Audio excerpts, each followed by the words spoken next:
Every breath that we take is orchestrated and controlled and delivered by a presence that is invisible. And there's only one of it. It's in everything that exists in the physical world. The stones, the animals, the plants, us. It's this intelligence. And we carry it around with us at all times. This divine mind, this I am presence, it's always there. Finding me.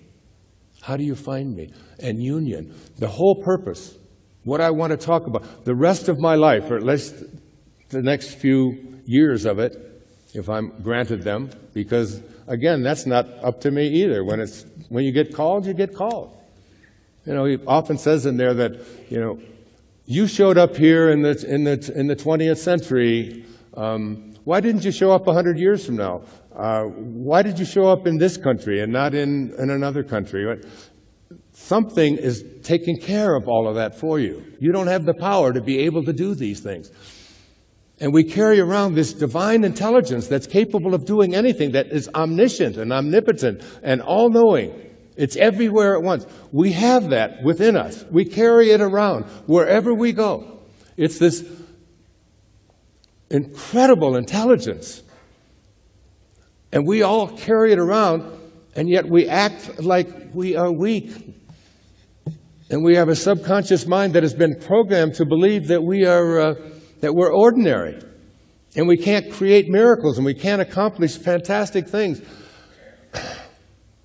I've just discovered that within me there's this miracle worker who is capable of manifesting and creating. I mean, just all of this stuff that I've written and all of these things that I'm doing, even my giving this talk right now, it's not my personality that is doing it.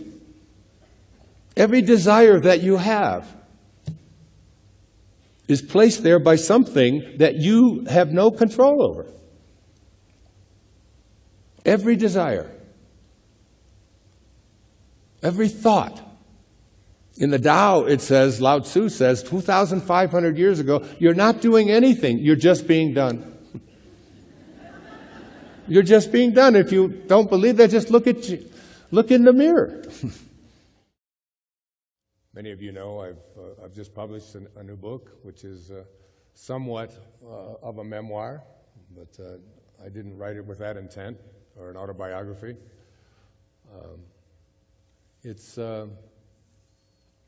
It's really a look at all of the significant people and the events and the circumstances and the things that have showed up in my life, and to look back on them from the time that I was just a baby and the years that I spent in an orphanage and a series of foster homes. Throughout my years and having a difficult time as a teenager in school, getting kicked out several times, fighting the system all the way, refusing to fit in, listening to an inner voice that kept prodding me in a direction that you've probably heard me tell it. I'll tell it again. It's when I was in the 3rd grade. I was in a home out in Mount Clemens, Michigan, and it was a brand new school, but I was in a new school every year, the first 10 years of my life. So 1st grade, 2nd grade, I just kept changing homes and schools and places. With my brother David, who was a year and a half older than I am, but much smaller, and was bullied a lot, so I had to take care of him as well. And I came home from school. I was living with Mrs. Scarf at 231 Town Hall Road in Mount Clemens, Michigan. And I asked her, what's a scurvy elephant? And she said, a what? I said, what's a scurvy elephant? She said, well, where did you hear that? I said, well, I heard Mrs. Poole, who was my 3rd grade teacher, tell the principal after class, on the first day of class, that Wayne Dyer was in her classroom and he was a scurvy elephant. I wanted to know what it meant. So she got on the phone. Yes, they had phones then, for those of you. my kids with their... And she called, and the principal said, "Oh, no, that's Wayne. He gets everything mixed up." She didn't say that he was a scurvy elephant in her classroom. She said that he was a disturbing element in her classroom. And I, of course, I've told that story 1,000 times, but and I've had people send me little weird-looking elephants. I've got a whole collection of them from all over the world. But it's been a part of the journey, is to be somewhat of a disturbing element in my life. After getting out of high school and just barely making it through high school, I joined the United States Navy for 4 years. And you can imagine how someone who's a scurvy elephant fits into a place where everybody is told how to dress and what to say and how to think and where to be, and you're not even allowed a thought to think for yourself at all. And I wrote about that and all of the significant events and people that showed up in my life. And this is what the book looks like. I can see clearly now. And there is a quote at the very beginning of chapter 1. And this is not really a self-help book, but it's a book that, as people write reviews, and there's about 100 or so reviews now on Amazon, and people say it's been the most helpful book to them of all the books that I've written. It's the 42nd book that I've written. Because I really believe that when we step back and look at our life, we begin to realize that there are other factors and other forces that are really directing the traffic and moving the checkers around in this checkerboard of our that we call our life. Because our life is really like a tapestry. And, you know, even the darkest threads in a tapestry add beauty to the tapestry.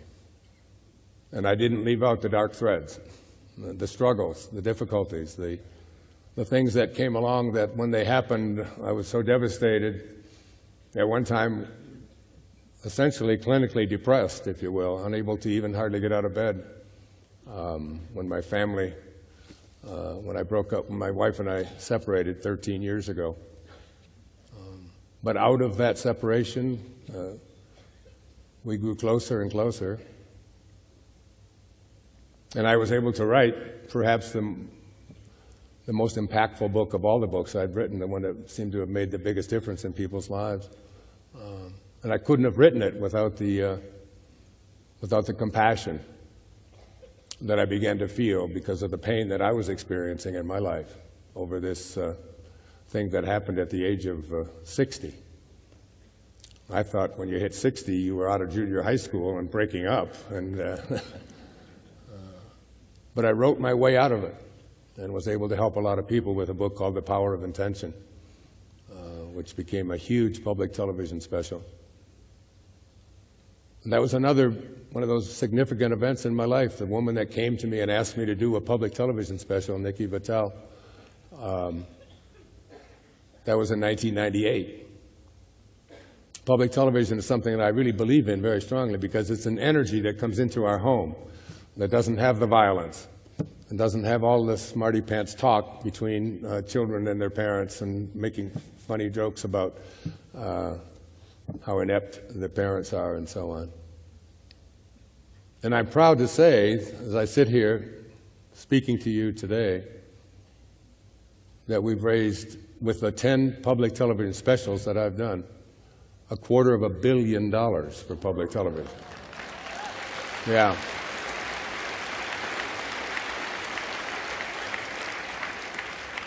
And the one that just aired this past month in March, on I Can See Clearly Now, on the which I'll be speaking about here this evening, raised quite a few $1 million already. So thank you again for contributing.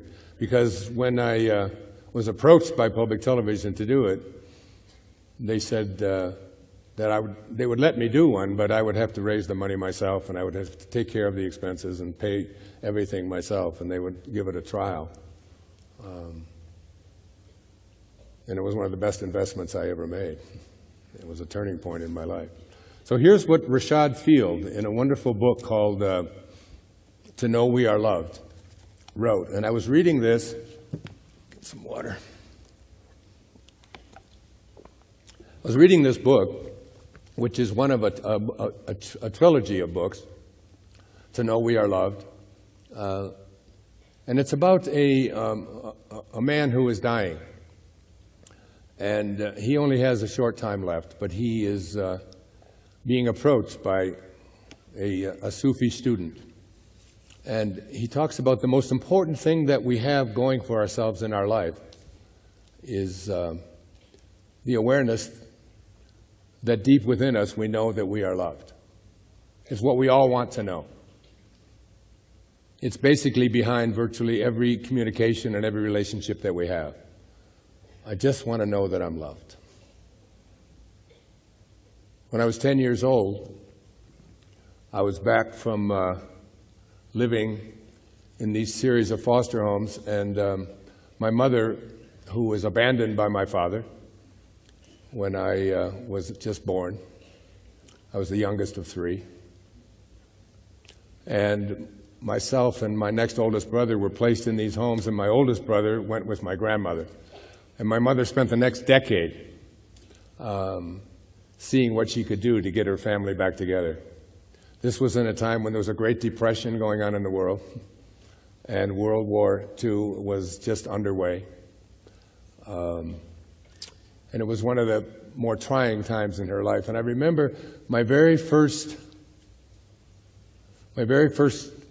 time of meeting my oldest brother that I remembered, my brother Jim. And we're very, very close now. But he was, I was 10, he was 14. And we were in different worlds. And we were just getting to know each other. And I remember the thing that I felt the most as a 10-year-old was the fear that I was going to have to go back to that orphanage. Because it was always the same. It was always, yes, we'd go and we'd visit my mother once in a while, and then we'd always have to go back. She was working during the war as a candy girl at Kresge's 5 and 10 cent store, earning $17 a week. And she would always feel so bad that we'd have to go back. And I can remember walking home every day from class wondering if I was going to come back. And it's one of the earliest memories that I have, and I can see clearly now, because it was at Arthur Elementary School. I was in the 4th grade. And every day at the end of the school day, about 2:45, there was a big clock on the wall. Had the name Seth Thomas on it. I don't know if any of you remember that, but I always wondered who that was. And I couldn't wait to see that hand get to the end so I could get out of there and get home. But Mrs. Ingalls, my 4th grade teacher, would read to us every day, provided that we were all behaved, that we were good in the class. That meant that we didn't talk and that we weren't disturbing people. And she read to us from a book that became one of the most exciting things I could hear every day. And when the class would start to get unruly, and it's amazing because when I started writing this and going back and writing this, all of these stories and all of this, the impact that they had in my life from being in the 4th grade all the way up to just recently, I was able to recall virtually every single person in my 4th grade class. And it was ironic that the woman who became my first wife, the mother of my first daughter, Tracy, was in that classroom. And you want to know something that's really strange? I just found that out. I thought I remembered everybody, but I didn't remember her. She was watching the PBS show in Tampa, Florida, and she called up Tracy, who is here tonight, who has a company that I'm going to tell you about in a few moments, and said, I was in Mrs. Ingalls' 4th grade class. I didn't know your dad was in that class. We were married for 8 years. I didn't even know she had gone to that school because I went to so damn many schools. I was only in that school for one semester, and they opened up a new school, and I went to Marquette Elementary from there. But anyway, the name of the book was called The Secret Garden. And I loved this book so much because it was a story about a 10-year-old. I was 10 years old. This was a girl. Her name was Mary. And she had discovered a secret garden. She was an orphan. I was an orphan. She had a very positive outlook on life. She was always excited about what possibly could happen. And the secret garden was really a place within each and every one of us could visit and explore and expand who we were. It wasn't about a place. It was about something inside each and every one of us.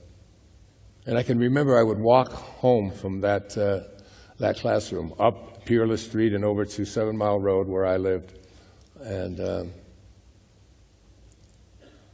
I used to think, I know that I have a secret garden in me because that's how I got through the previous 7 or 8 years in the various schools and so on, and helping my brother to learn this as well, who was a bit handicapped at that time.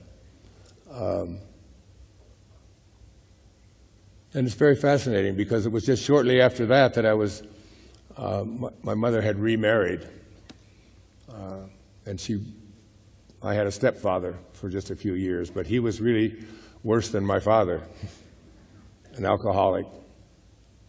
It's like life gives exams. I don't know if you've ever noticed that. And if you don't pass, it's like algebra. You got to take it over. I think my mother had to take it over and do it over and over again. But my father was my stepfather rather was a Catholic, a very strict Catholic, and a big drinker. He drank every single day. But the thing that we had to do on Tuesday nights, when the Milton Berle show was on in 1952 and 1953, we didn't get to watch Milton Berle. We watched a man on television who wore funny clothes, whose name was Bishop Fulton Sheen, who was about to become a saint. And he had a show that I watched every Tuesday night, and I took notes on. I had yellow pad of paper at the age of 12 and 13, and every Tuesday, while the rest of the country was watching Milton Berle, I was watching Bishop Fulton Sheen on a television show called Life is Worth Living. I was taking notes on Life is Worth Living. The 42 books that I've written could have all had the same subtitle, Life is Worth Living. And when I think about Bishop Sheen and I think about those Tuesday nights, I remember that that's when they started the Emmy Awards. And one of Milton Berle's great lines was, because he didn't win the Emmy, Bishop Sheen won the Emmy for the best television show. And he was asked about that, and he said, well, he had better writers. Matthew, Mark, Luke, and John. He said, I couldn't compete with that. But I think about that. But I'm asking not so much that you understand my life, but that you look at your own. And you review the very significant events and faculties and circumstances and people and all the things that showed up in your life, and begin to have an awareness that there's something else making decisions about what it is that you are here for.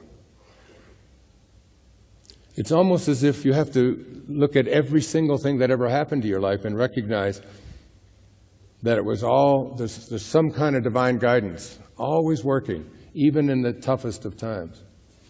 And so as I was reading To Know We Are Loved, about this man who was dying, he was a beautiful spirit, a mystical man. And he said, if we stop for a moment, it is possible to perceive a pattern in our lives. The motivators that have influenced us become much more obvious. We are able to see the unfolding from both ends at once, coming into the present moment. But until we have got to a certain point of realization, this is not possible, because everything is still seen as a series of apparent causes and effects. And that struck me, and I'm going to read it again. I want you to really think about this as you look at your own life. And think about stepping back and having a recognition that all of the turns that you're making in your life, all of the U-turns that you've made, all of the shifts that just showed up in your life at a certain time, that there was something that was outside of your control that was moving the pieces around. And that it doesn't stop, that it's happening right now.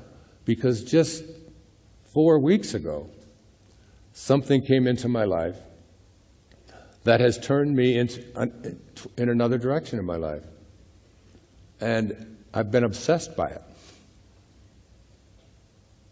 I wondered if I would talk about it. Because I could talk all night about so many different things that are up here, and 42 books. It would take me an hour to get my name out, you know, and yet here I am, sharing with you in a very personal way another turn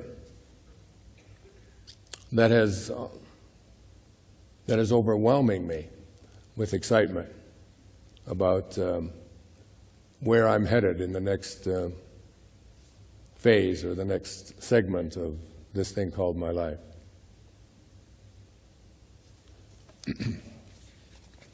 So I want you to stop for a moment and understand that it is possible to perceive a pattern in our lives.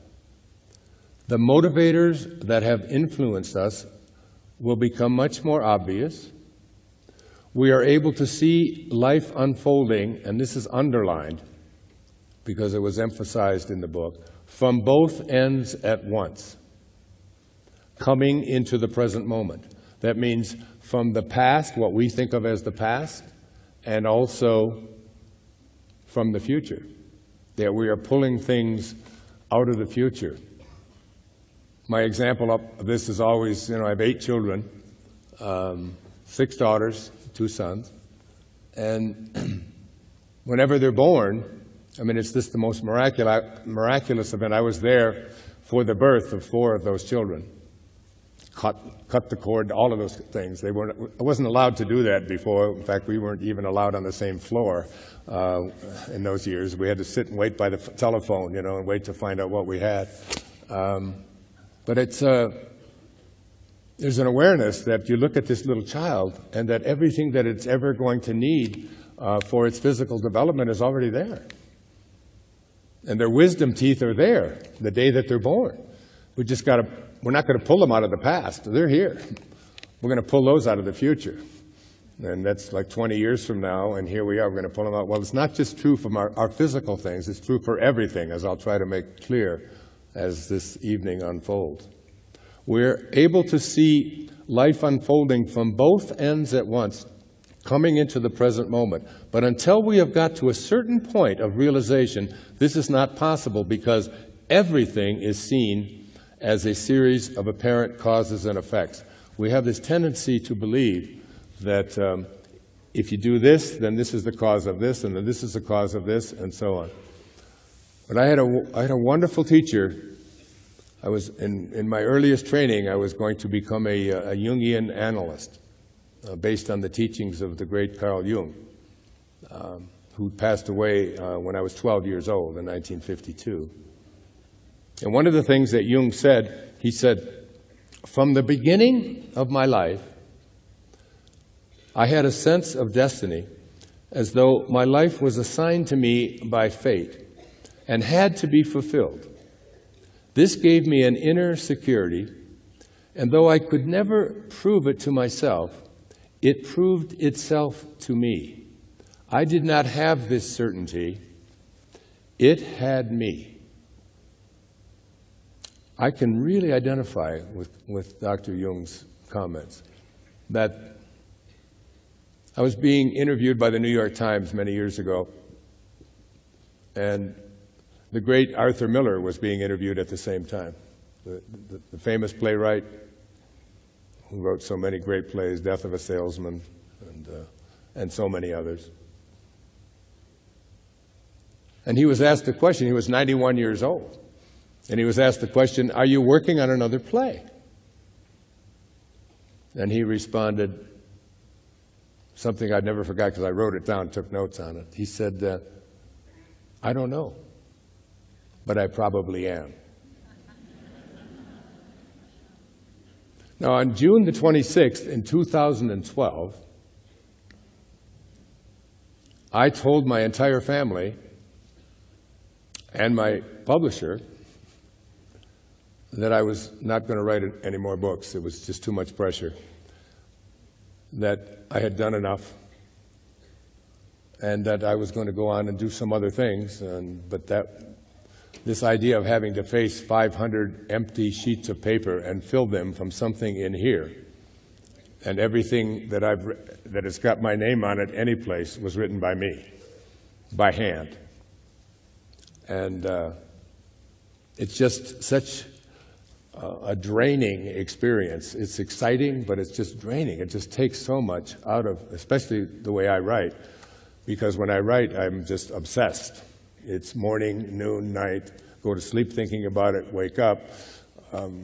My children will tell you when they come in, when they visit me, that I have a pen with me, and I'll drive wherever I am, whatever room I'm in, wherever we are, even if we're in the car and I'm driving, I'll often pull over. I just had an idea. I think I'll add that, and and to do it that many times and to spend 40 or so years of my life doing just that, I said, that's enough. I don't have to prove it anymore. I'm done. My kids all said, yeah, Dad.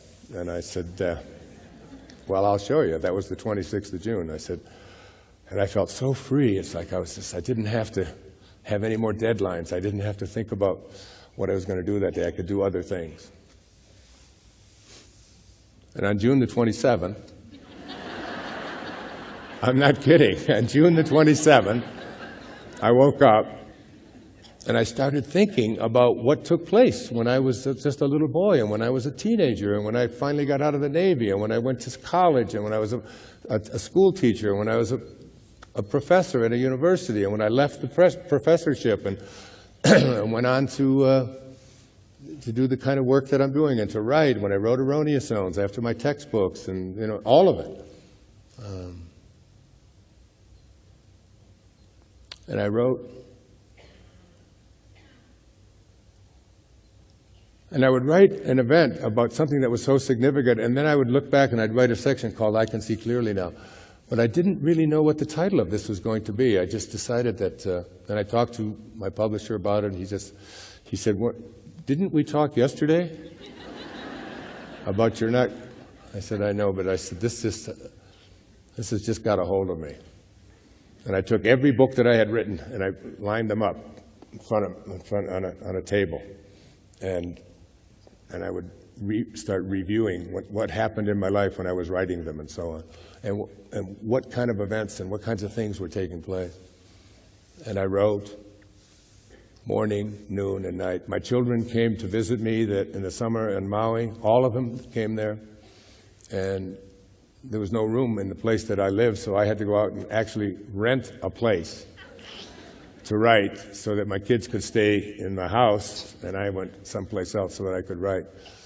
And I was just obsessed with it.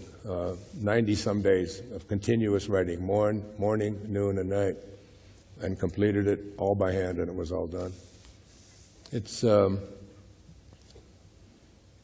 just this awareness that you're not making the decisions in your life. And so I was looking on the internet, and I saw you know how they'll put something on my Facebook page, and then it'll be just a little comment, or it'll be a photograph, or it'll be something, and they'll put it on there, and then there'll be all of these comments underneath it. And there are hundreds of them, sometimes thousands of them, every single day, because there's a couple of million people on that Facebook fan page. And I try to keep up with it and see what's going on with it and all of that. And one of the comments in something that I had written, a woman had said, you should read The Impersonal Life. Everything that you need for the rest of your life is in there. Now, I get books from people all the time. I'm sure people here have brought me. In fact, I've already had 3 or 4 given to me, and I've hardly been here, you know. And I've learned over the years, and I've learned especially in recent years, to not take any of that lightly. To understand that that the things that show up in your life, even if somebody hands it to you as a stranger, very often, especially if they impact you in a certain way, are going to have a could possibly be a turning point, something in your life. Because in the 60 chapters that are in here, and I can see clearly now, very often I didn't have any idea what was going on. For example, after I wrote the textbooks, for the first 4 books that I wrote, from Your Erroneous Zones, Pulling Your Own Strings, The Sky's the Limit, and Gifts from Micah. These were 4 books that all were big-time bestsellers. And as I was writing this, I was looking through each of these books, and I looked at the index of Your Erroneous Zones, Pulling Your Own Strings, Sky's the Limit, Gifts from Micah. What Do You Really Want for Your Children was the other. And I looked in the index, and the name God, or Spirit, or Higher Consciousness appeared once in all 5 books. Once. The next book that I wrote, there were 37 references to God, Spirit, and Higher Consciousness. And I never, ever sat down and decided that I'm now going to start writing about something called spirituality, higher consciousness, and so on. It was just something that was unfolding. It was a direction that I was being pulled in. And we're all being pulled because all of us share something. Every single one of us shares something. We all come from the same place. And we all return to it. T.S. Eliot said, we shall not cease from exploration, but at the end of all of our exploring will be to return to the place from which we originated, but to know it for the first time. To know it for the first time. Now, T.S. Eliot, I believe, because I've read a lot of his poetry, was speaking about death. We shall not cease from, at the end of all of our exploring, will be to return to the place from which we, and to know it, to really know it for the first time. I'm not talking about death here. I don't think we have to die to know it. I think we have to shift the direction that we are going in our life and lose the false self, the ego. The part of us that believes that who we are is what we have, and what we do, what we accomplish, and what others think of us. And that really is a false self. So these turns, these things that show up in our life. And this book showed up in my life from a posting on a Facebook page that I don't really study that often. And it just, something about it jumped out at me. So I called and ordered it. This is what it looks like. It's a little book. And now, if you read some of my recent books, like Wishes Fulfilled, that book was completely inspired by a little tiny book that I have right here with me. I carry with me wherever I go. It's called the I Am Discourses. That there is something inside each and every one of us called this I Am presence. And it's the director of our lives and the producer of our lives. And we sit here in these bodies and we believe that this is who we are. These bodies that we occupy, and these occupations that we have, and these duties that we perform. when in fact that's not who we are at all. Even being able to answer the question, who am I? So I ordered this book, The Impersonal Life, and it was written in 1914, exactly 100 years ago today. And it was published in 1917, the year that we got into World War I. And it was published under the name Anonymous, because it turns out that the person who wrote this book was a minister, like my friend Roger Teal, at his great church that I have been speaking at since 1976. That's almost 40 years ago. But the things that he was writing were just so outside of the box of the church that he was a minister in that he didn't want to be identified. I think he just felt he might be excommunicated or whatever. So he published it as anonymous. And he really felt that it was God, or the Tao, or Spirit. But urgently remember, it isn't what we call this thing that is moving all the pieces around, the place from which we originated, the place to which we return. Many of you know that I wrote a book a few years ago, when I turned 65, 9 years ago, called Change Your Thoughts, Change Your Life, which is based on the Tao, and I became a Taoist for a year. Not because I thought Taoism is something that I want to go out and explore, but because I was called to do it. That there is a calling for each and every one of us, and it's operating all the time. And it's one of the great revelations that I've had in my own life about I can see clearly now, is that there is a divine intelligence that we are connected to. But we've lost our connection to it, except in very rare occasions. So in 1940, the year I was born, this man's wife, this is the year he died, the man's name was Joseph Benner, B-E-N-N-E-R, Joseph Benner. And after he passed away, his wife decided to reveal who it was that had written this book called The Impersonal Life. A side note on The Impersonal Life, it's the book that Elvis Presley, carried with him wherever he went and was with him when he died. He said it was the only book that ever truly spoke to him and helped him to do the kinds of things that he was doing in his life in the way of his music and so on. Not a great endorsement, Elvis, you know, it's like... In fact, one of the examples I give in here is why I wrote Pulling Your Own Strings After Your Erroneous Zones, is because the day that Elvis died, when they discovered that he had been so victimized by his drug use and drug abuse, that I wanted to write a book about helping people not to be victimized by such things in their life. And it was his death that inspired me to move in the direction that I'm moving in my life. So in 1941, it was republished as The Impersonal Life by Joseph Benner. But there's not even an author on this copy that I have. So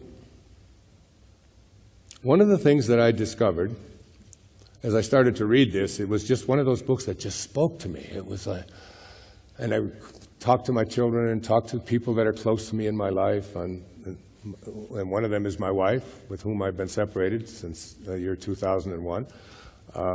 I asked her to read it so we could talk about it, because she's really a soulmate to me. And there can't be the time. My goodness. And it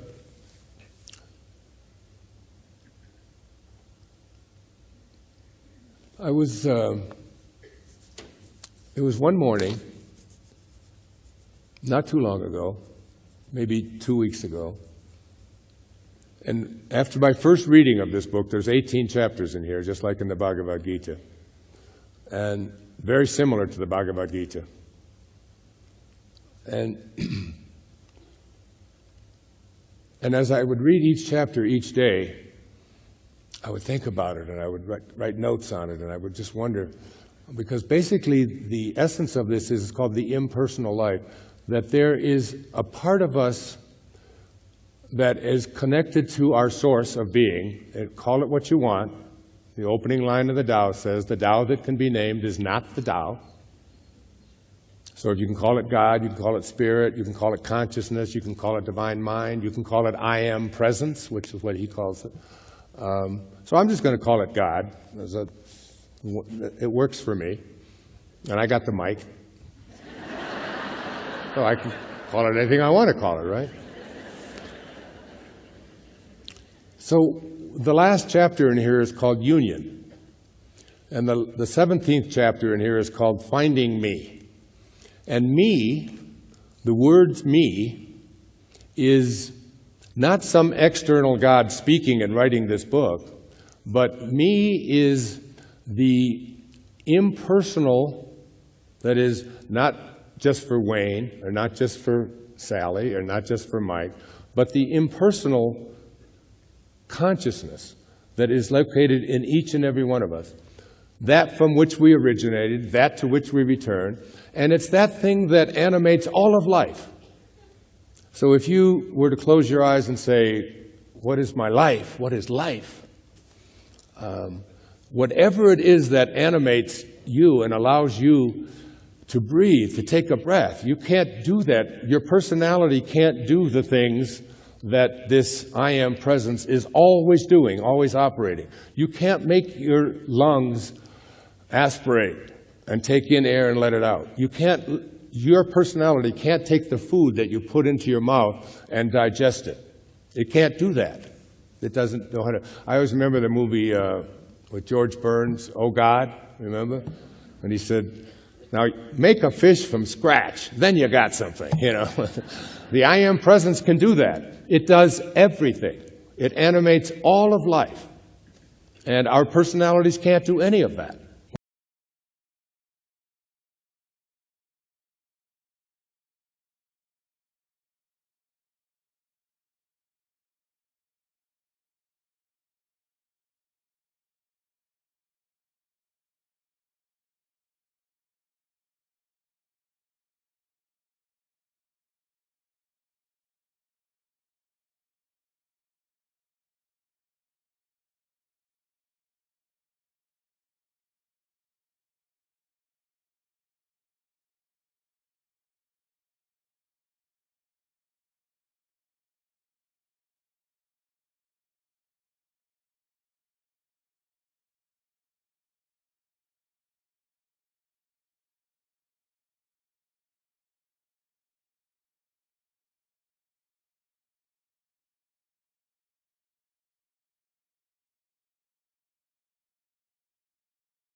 Every breath that we take is orchestrated and controlled and delivered by a presence that is invisible.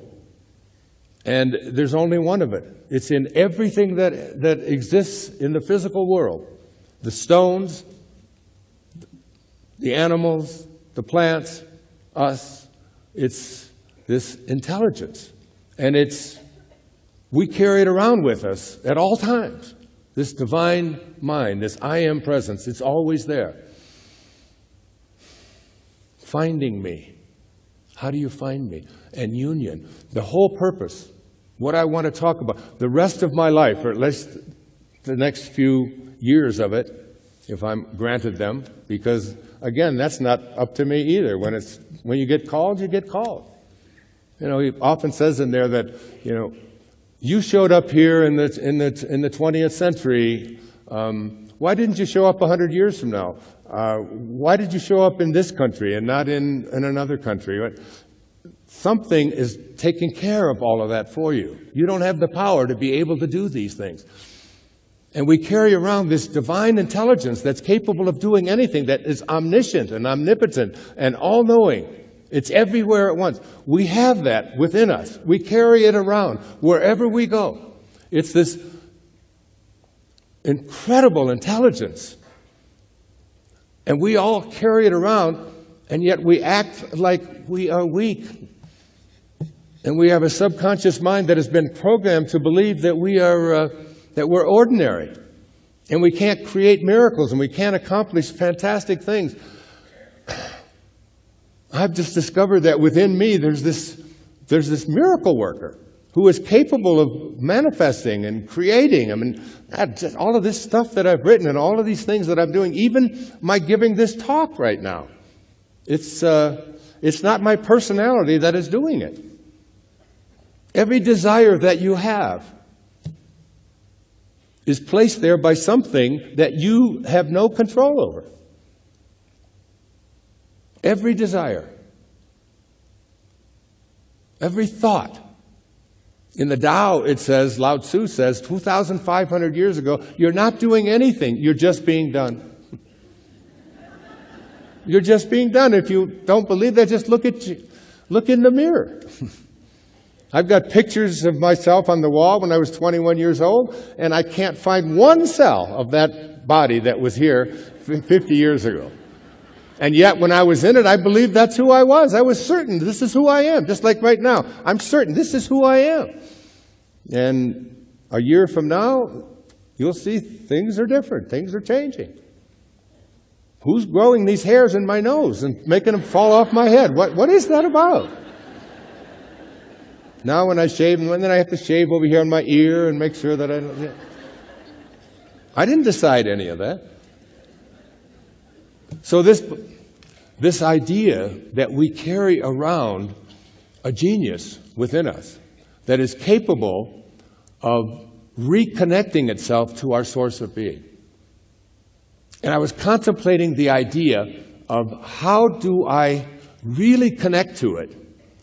Because it is capable, it created me, it is capable of anything that I place my attention on. It's capable of it. How do I get it? How do I find it? How can I really come to know it and make it work for me in ways that I never dreamt of before? And I've dreamt big and accomplished big. I've come here with big dharma. There's no question about it. Millions and millions, maybe 1 billion people know who I am and read the work that I do. I've got hundreds of millions of books out there and endless CDs and so on. And it's like, that's really big dharma. And yet, there's this humble part of me inside that wonders, why me? Why, when I was a year old, was I lying on a snowbank with my 2 brothers and my mother that had just been thrown us by slushy, a truck went by and threw us into the slide, and my mother was holding her 3 little kids. I was 1, my brother was 2, my next brother was 4, and this was just before we were put into the home. And this truck went by in a morning, it was in December of 1941, right after Pearl Harbor, and we all threw back on it. My mother is all upset. She's got dirty, slushy water all over her. We're on a snowbank. My brother Jim is all crying and all upset. My brother Dave is weirded out, because he was always weirded out when he was a little kid. And I'm laying there saying, this is great. This is fantastic. Look, we got a snow. And it's like, Why was, and my mother's favorite story about me was always, this was you, Wayne. This was you were always looking for something positive, no matter what it was, and nothing could get you down. And why was I reading The Secret Garden? And why was I watching and taking notes on a television show called Life is Worth Living? And I could go on with the stories of that taking place. And now you look at your own life. And not only look at your own life in terms of all of the things that happened and the different kinds of time that I talked about on the PBS show, and I talk a little bit about, horizontal time, chronological time, and then there's, that cause and effect time, and then there's vertical time. And I talked about Carl Jung saying that he didn't have this idea, it had him. He said, at the same moment that you're a protagonist in your own life and you're making choices, at the very same moment, you're also the spear carrier or the extra in a much larger drama. And then he concluded with this. This was a brilliant scholar. He said, in essence, you are all doomed to make choices. That's what I Can See Clearly Now is about. Understanding the paradox of being doomed to make choices. You see, if you take your physical body and look at your physical body, you can say, okay, I happen to be in a 6'2" male body with blue eyes, who's Caucasian, who's got, and so on. This is the body, and I'm doomed. This is it for this lifetime. This is the body that I get. It's going to grow into what this is. But I can also make choices about being doomed. And the choices I can make are, I can be healthy. I can watch what I eat. I can exercise this body. I can make this body as strong and vibrant and vital with all of the choices that I make about how I treat this body, which is really, as the Sufis say, if you don't have a temple in your heart, you'll never find your heart in a temple. This is a temple. And it is such an amazing temple with trillions of cells in it, all working together in one unity. And so while I was doomed with this body, I'm not going to show up in this incarnation in a female body, in a body that has, dark skin instead of fair skin, and so on. So you're making choices. Now the question is, do you understand what Jung was speaking about for the rest of your life? Doomed? Yes. Your life is laid out for you. It really is. You signed up for it. When I had a conversation with God, before I ever entered this world, God said, what do you want to do when you come into this lifetime? And I said, well, I think I'd like to teach self-reliance this time around. And God said, are you sure? You want to spend an entire lifetime teaching self-reliance? I said, yes, that's what I want to do. He said, then we better get your little ass into an orphanage, don't you think? So. And there's no better place to learn self-reliance than in an orphanage, right? Because there's not going to be any parents there, which is a huge advantage in many ways. No parents. Wow. And I know, because once you learn how to rely upon yourself when you're a young child, no one can ever take that away from you and say, well, it really doesn't apply. It's really other people's fault the way things are, and so on.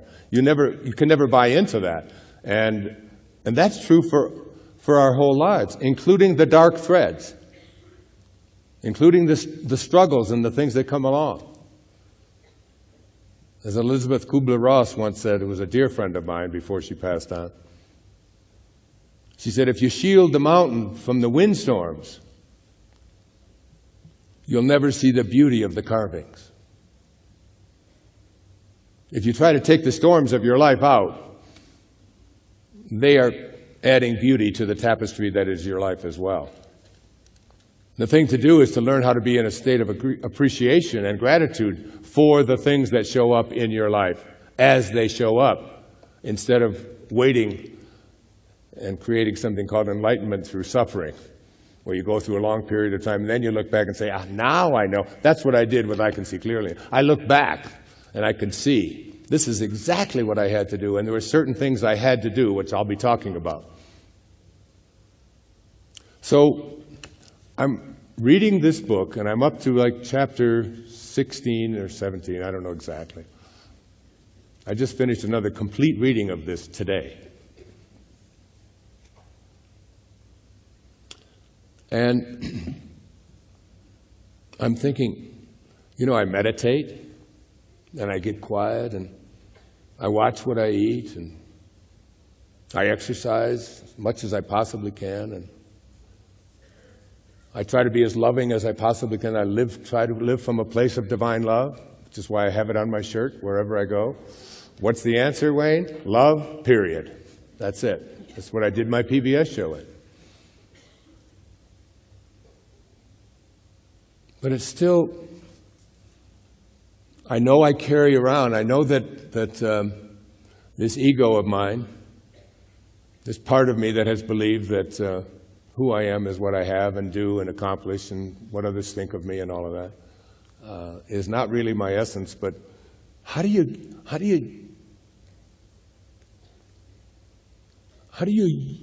come to a place where you are living in such a way that the highest place within you, this God that is within each and every one of us, that we all carry around with us wherever we go, that it becomes that my person, see, this is the impersonal life, that my personal life,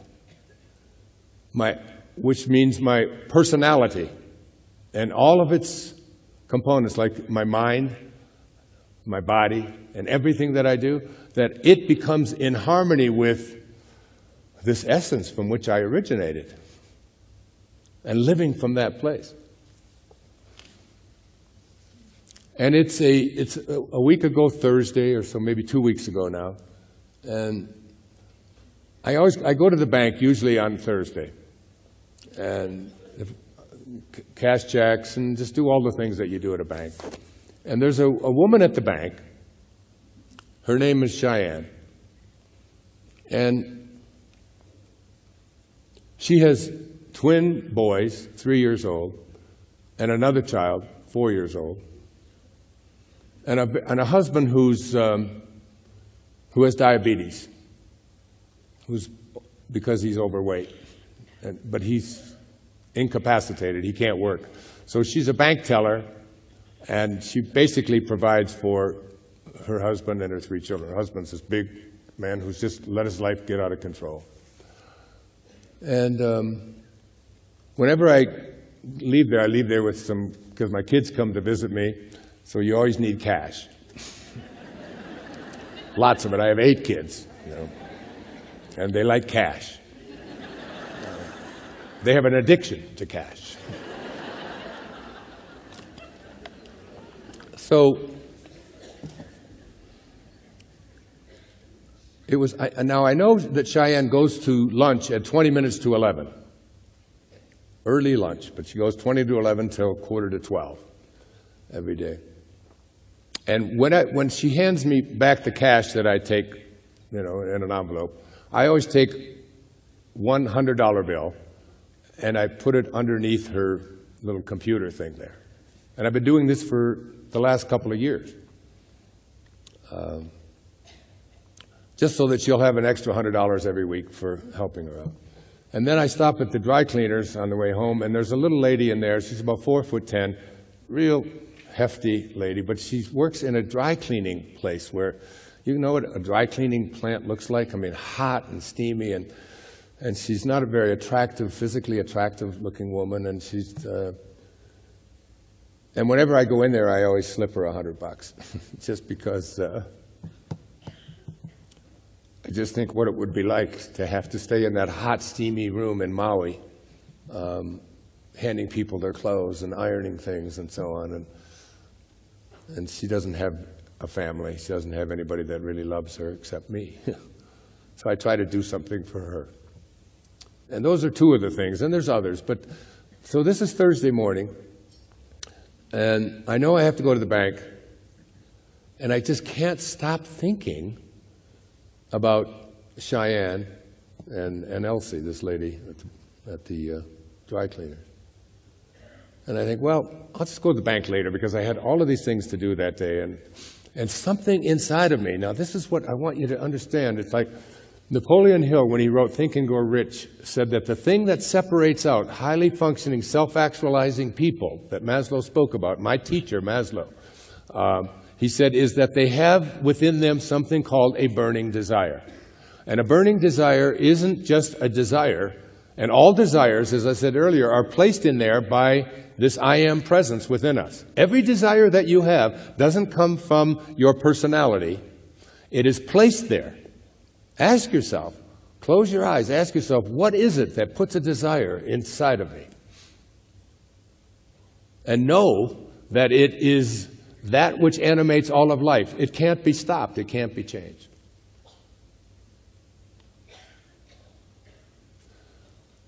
I can't postpone going off to the bank. I don't want to get there and Cheyenne not be there. It didn't matter when I go to the bank, but I had to be there before her lunch break. And I couldn't get that thought out of my mind. So I just said, screw it. Not a real spiritual thing. I didn't actually say screw it. I said something else, but we're on television here. So I said, F it. Forget it. Forget it. I don't know where your minds are, but I'm just... So I just drop everything that I'm doing. I set it all down, all the stuff that I had to get done. I just put it all aside. I said, I have to go to the bank now. I was being driven to go to the bank, and the reason I was driven to go to the bank that morning was to give Cheyenne that extra $100 that I thought she might need. And we've never talked about that $100, and I've probably given it to her 100 times at least in the last couple of years, because I do it every week. And sometimes it's more. At the holidays, it's a lot more. But we've never talked about it. Because I don't want her to get into trouble at the bank for taking money from a customer. She might not be allowed to do that. I don't know. So it's just sort of this silent thing between us.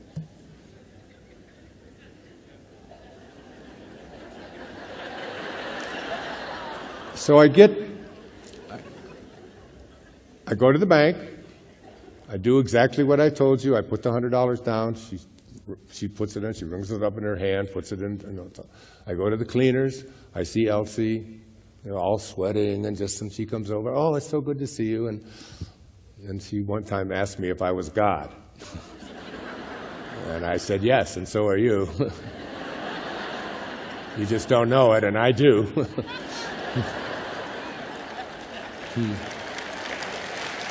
It's true. And she just, you would think I'd given her $1 million when she sees me. She just can't even believe that someone would do this for her.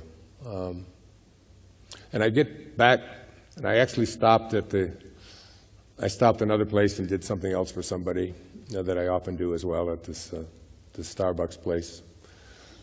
And then I get home, okay? And I'm going to read chapter 17. I'm not going to read the whole chapter, although they're short chapters. I had no idea this talk was going to go like this tonight, but I hope you're enjoying it. Thank you.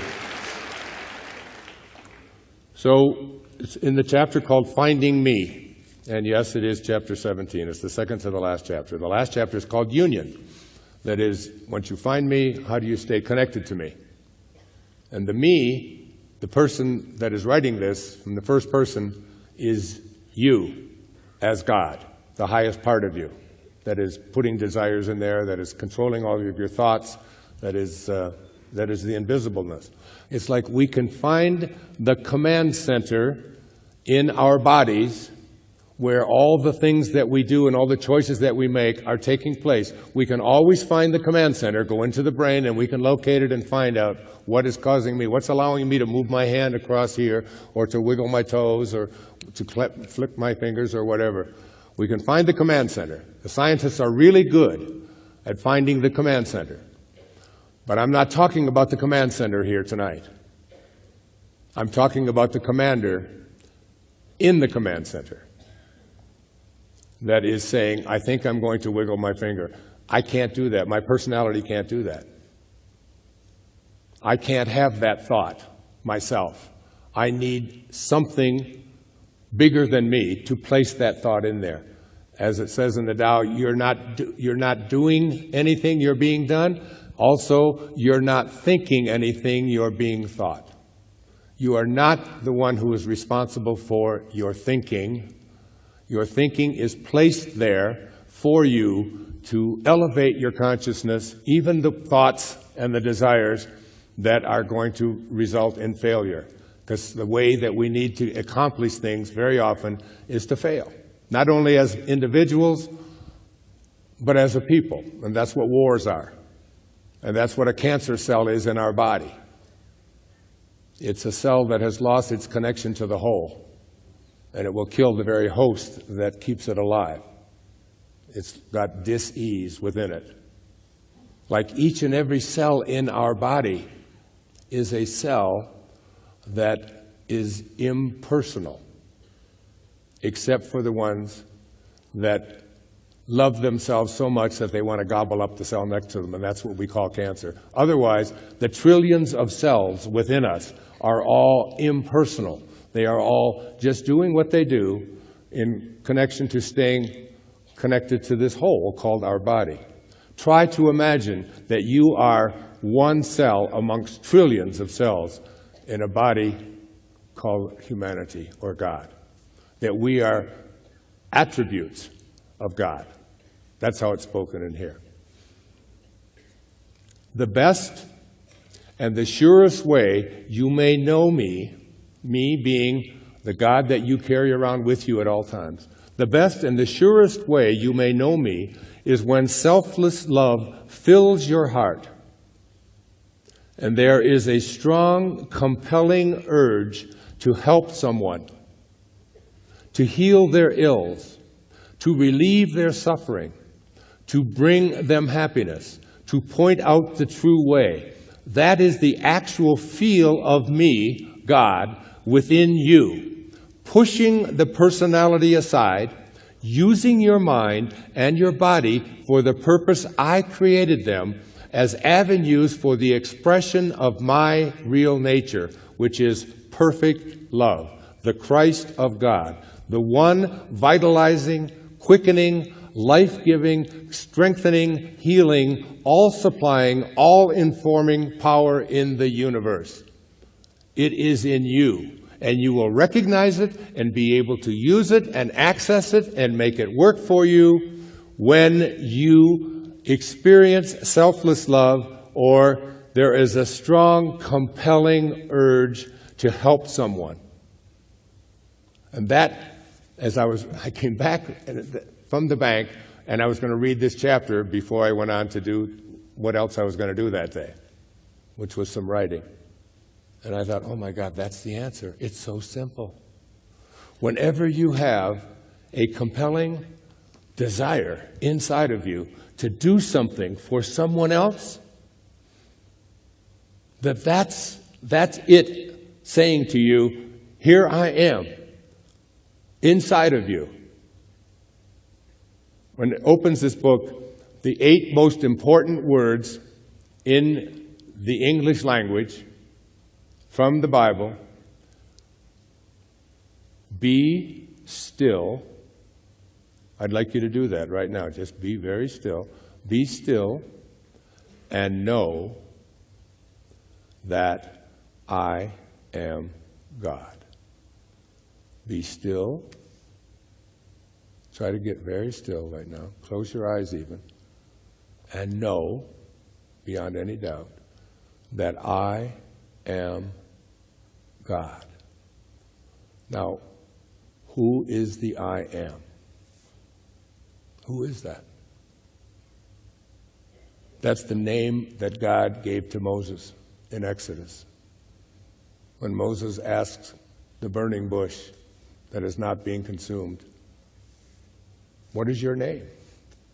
Who is it that is directing me to Egypt, to the Pharaoh, to free these people, my people?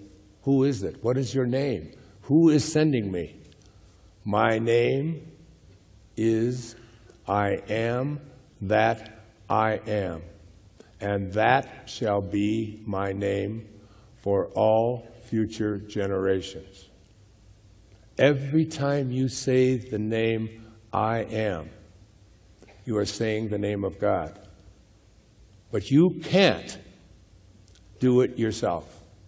That thought of I am is that divine perfect love that is within you.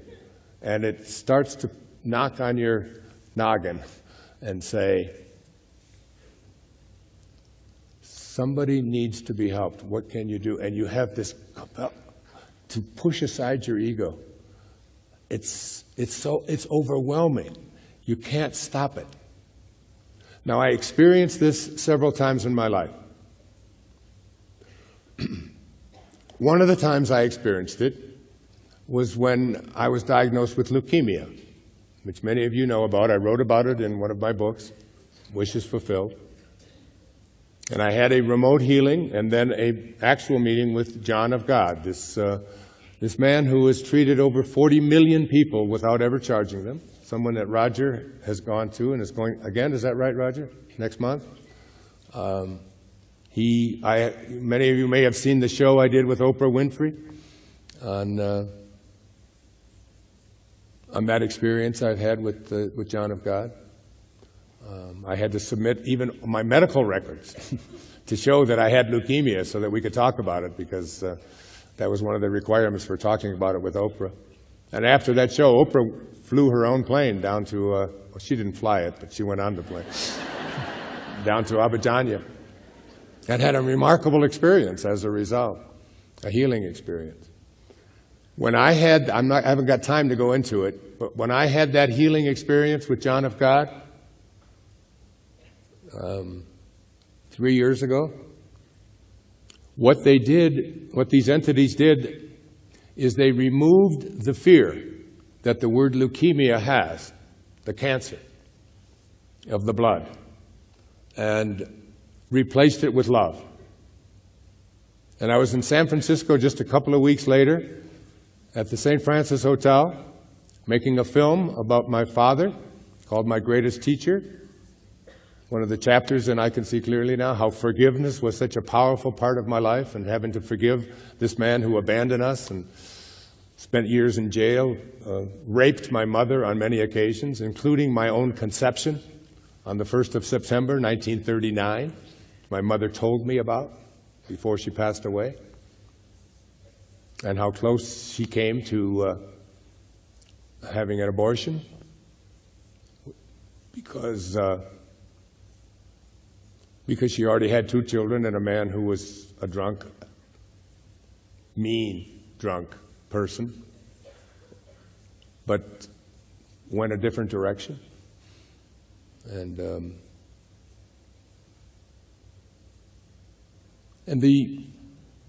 what happened on that, to me, after that fear was removed, was that I was able to make more contact with the I am presence that is within me, that all of us have within us. Each and every person in here has it. Everything that is alive is animated by this invisible divine intelligence. Everything that has life in it. And that means everything, including this plastic water bottle. Everything.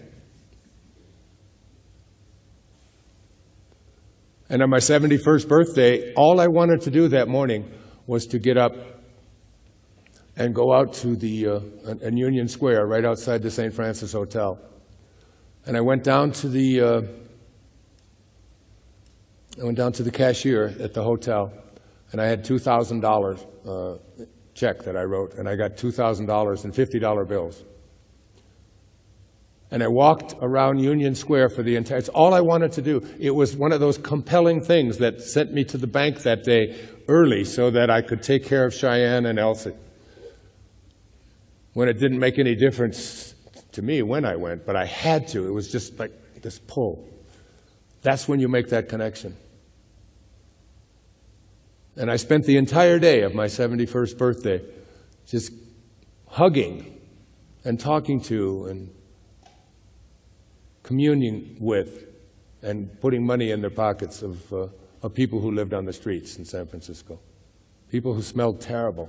People who hadn't had baths that looked like in years. They all looked like, when I was with Mother Teresa in 1989, she said, every day, she said, I see Jesus Christ in all of his distressing disguises. I knew what she meant that day. And my life has been like that since. Not quite as extreme, and now even more extreme. This overwhelming pull to live out something that whoever is writing this, God's saying, this is my idea of what this planet should look like. It can be solved and resolved when we just listen to that calling inside that says, help this person, be there for that person, do this for someone else. That's how we eliminate dis-ease, by reaching out and serving. It's the only thing we can do with our lives. And a few years back, I was in Assisi, and many of you have seen the film The Shift. How many have seen The Shift in the room? Look, almost everybody here. And if you haven't, you should have. You should feel guilty for not doing it. That's not a part of this at all. No. But in The Shift, I talk about something that happened to me very similar to this, and I didn't know it. I wasn't aware of it at the time. But I took a group of 20 people, my wife and I, to Assisi. Our second visit there. I went there again recently. Had an even more remarkable experience. And we were all going up the steps of this, it was like a castle, where Sister Claire, the founder of the Poor Clares, where she lived at the time. She was also the first woman admitted into the Franciscan order. She was in love with Francesco, but he had made a vow to serve God and to live Christ consciousness in his lifetime. Many of you know St. Francis is a huge influence in my life. I've been to Assisi 3 times. I wrote a book there called There's a Spiritual Solution to Every Problem. One of those books that came about after I would only put God in one of 5 books. Now I'm writing books called Your Sacred Self and a spiritual solution to every problem. And then it's just overwhelming. Psychology is so far back here, and spirituality, and now where I'm going to go with this, I'll share with you shortly. And while we were there, there was a young man, his name was John Grable, and I wrote about him and talked about him in the film. And he had muscular dystrophy, but I didn't even know that at the time. You wouldn't have known it. But he had 2 braces on his legs. Big man, about 6'1", about the size of me, weighed somewhere between 180, 200 pounds, big, strong, strapping guy. And we were going at this winding staircase. And as we started going, the staircase started narrowing and narrowing and narrowing to a point where John was right behind me. And he tapped me on the shoulder and he said, Dr. Dyer, he said, I can't go up any further because I have to lift my legs out to the side in order to get up to the top. And it's narrowed and narrowed. And he said, and I can't go backwards because I can't bend my legs because of these braces. What am I going to do? And I had a very, very serious knee injury. I had been carried off a tennis court and told by a series of orthopedic surgeons that I had bone on bone and that I would have to have this right knee replaced in the immediate future, within the next year or so. So I wore a brace myself, but that day I forgot to wear my brace. And I said to John, who was behind me, I said, well, just put your arms around me, and I'll just carry you up the rest of the steps. I had forgotten about my knee at the time. And I had a vision as he got on me, and I was holding him, and then he had these heavy braces as well. I had a vision that there's going to be the headlines in the Assisi Daily News. Spiritual teacher from America, collapses, 40 people dead at the bottom of the stairs, everybody. And truly one of the signature moments in my life happened to me as I had John on my back. I started to collapse. My knee started to go down. I thought, I forgot. I don't have my brace on. And my knee I was going down with John on top of me. And then all the people, who knows? And as God is my witness, I saw St. Francis. And I just saw it maybe for 10 seconds. And I'm carrying John, collapsing, and he went like this. That's all.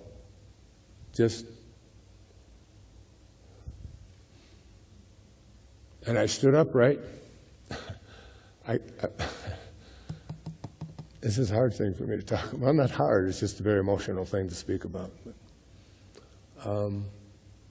I started walking with John on my back up the 3 flights of stairs to the top. And then I didn't walk, I started running. And I ran fast with him on my back, just trotting right up the stairs. And my wife was waiting at the top, and she looked at me, she said, everybody's out of breath and breathing hard. And she said, and you're running, and you've got John on your back, and you don't have your brace, and what about your knee? And oh my God, you're going to... I said, I just had a miracle. I saw St. Francis. And I went over to the edge of the castle, and I put my hands together like this, and I was just giving thanks. And a woman who was on the trip there with us, this is a chapter, and I can see clearly now, snapped a picture. Her name was Patricia Egan.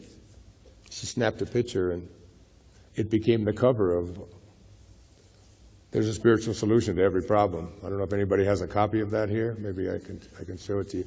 On the David Hawkins scale that calibrates at 599, which is the same calibration as Mother Teresa. The energy of that, it's in the photograph. I have it above my bed. To sleep in that energy. And, I wasn't going to talk about this tonight. I had already made up my mind like I wasn't going to write another book. By the way, I'm already into another book.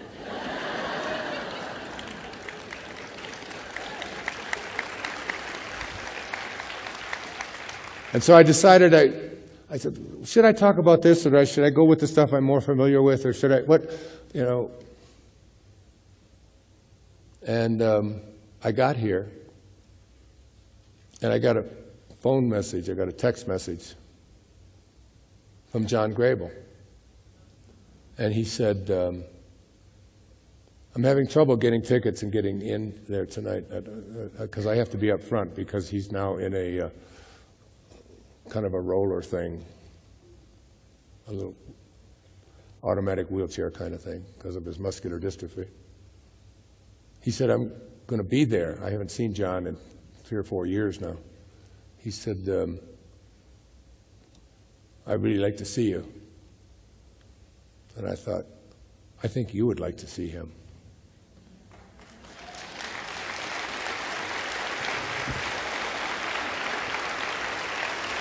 I would like you to meet the man who allowed me to reach down and serve and turn my life around in a very, very big way.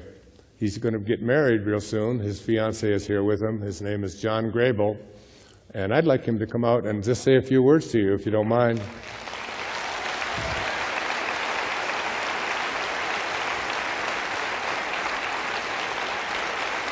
Look at you. How you doing, my friend?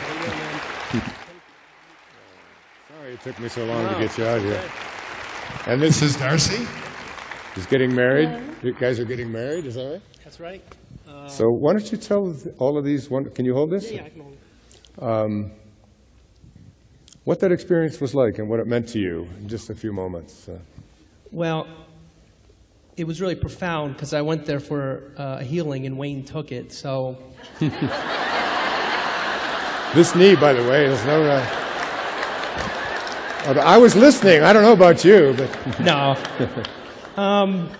Yeah, I mean the experience. I didn't. I remember that moment when you were carrying me up, and you were struggling, and I thought, you know, you were 60 at the time, and I thought, there's no way this guy can carry me up the steps. And then all of a sudden you started running up, and I didn't know that experience until after the fact. But yeah, I mean, it was just, I can't really describe the feeling of being there and meeting you. It was just, I just can't really describe that part. Do you have a sense of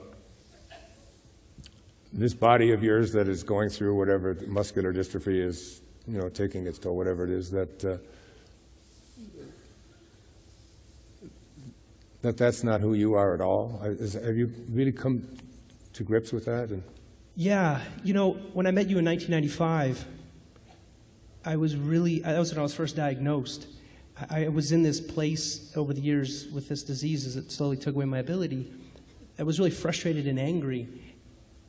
And then there was a part where I went to John of God in 2011 where the thought came to me, what if this disease that you have is here to help other people? What if it's for you to help have compassion and love for yourself? Because I didn't love who I was. And in that moment, I realized that this muscular dystrophy is my teacher.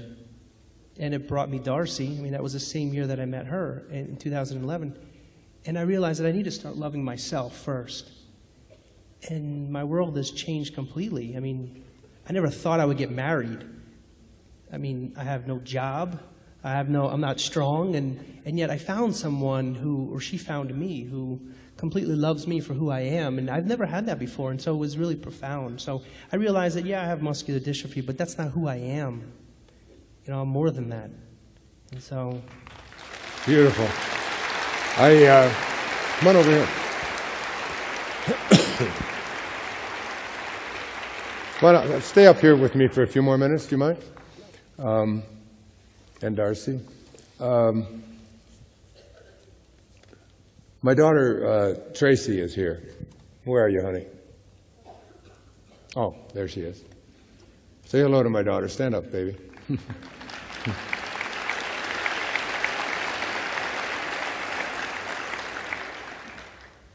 I've spoken over the years, and to Tracy, she's my oldest daughter. She's 46 years old.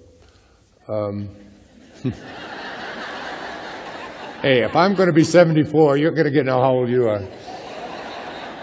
And Tracy, when you read I Can See Clearly Now, was with me when we went across the country, when I left the university professorship that I had, because something inside of me said,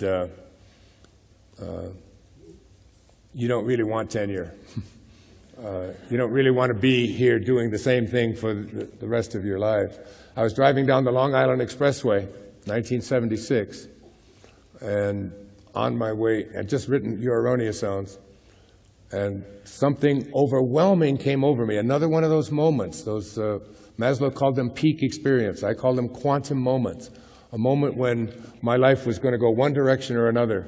And I was on the LIE, and I pulled over. I was driving a Volkswagen at the time, and I pulled over. It was so overwhelming that I almost was incapacitated. And something just deeply said to me, I was the star at that university. I had written 3 textbooks. I had written now this book, Your Erroneous Zones. I was getting national attention and all of this kind of thing. And I knew that that something was calling me to something different, something that brought me here tonight, and all the things that have happened since. And it was, I got back on the LIE, went to St. John's University, where I had been a professor there for 6 years. Was about to be granted tenure, and I went into the dean's office and told her that this would be my last semester. that I was taking this book and my daughter, and we were going to cross the country together, and I was going to tell the country what it was that I knew in my heart. And she said, you can't resign. She said, everybody wants tenure, and you're going to be the only one that gets it. And I said, that's one of the scariest things to me, is the idea that I would be here in the same office doing the same thing when I've already done that. I said, I have to do it.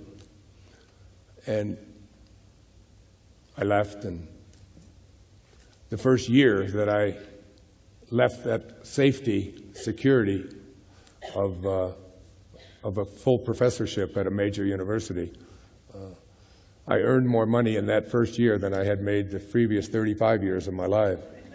And that was one of my big fears, is being able to take care of my family and so on. And now Tracy, many years later, is working as an executive at Best Buy. It's a huge organization. She had a big future there, but she was never happy.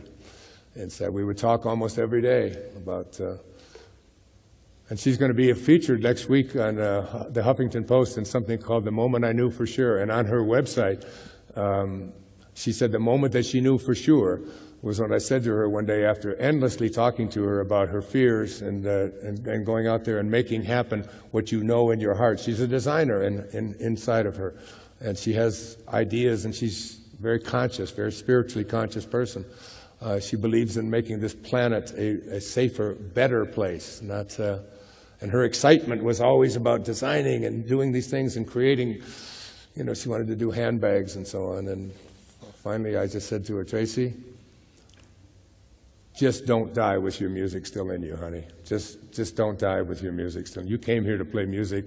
Those inner callings, those things that are pulling you in the direction of where you want to go, you got to listen to those. Otherwise, you'll just, you'll atrophy. And she decided to start her own company, took all the risks, let go of very much what I had done many years before that.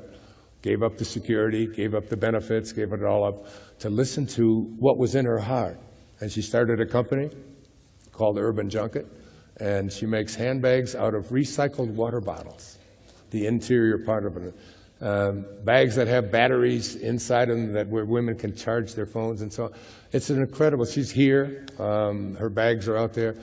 One of them is right here, and I wanted to give it to my friend Darcy as a gift for bringing John back into my life, and place this around you. And that is for you, and much love to you, and you. Yeah. I just want to say, John, I know in here that you are already healed, and you're healing a lot of people just by your presence. And you were a major force in my life, and I love you so much. God bless you. Come here, kiss. God bless. Now get off my stage. You're getting the...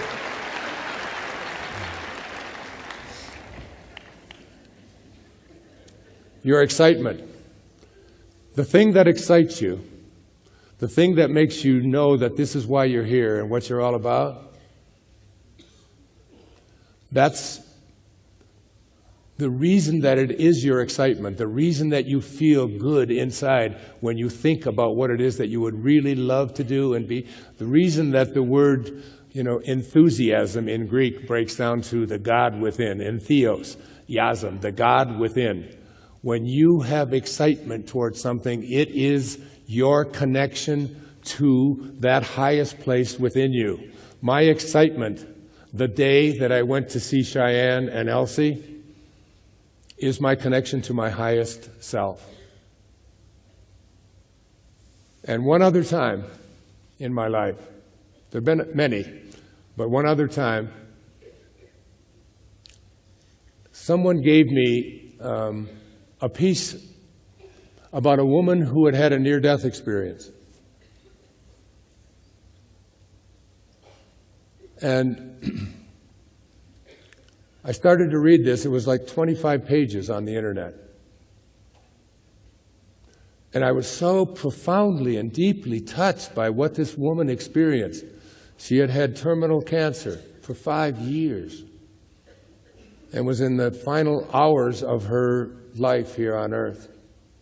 She was being wheeled into a hospital in Hong Kong in a coma. Her husband was by her side, Danny, and he was whispering in her goodbye because no one thought that she could possibly survive. She had tubes coming out of her. Her weight was down to somewhere around 80 pounds. She had tumors the size of lemons throughout her entire body from melanoma and cancer. And she had a vision while she was in this near-death experience, and she watched what was going on. And she watched the doctors, and she saw her own brother getting on a plane in India to come to Hong Kong to get there before she died.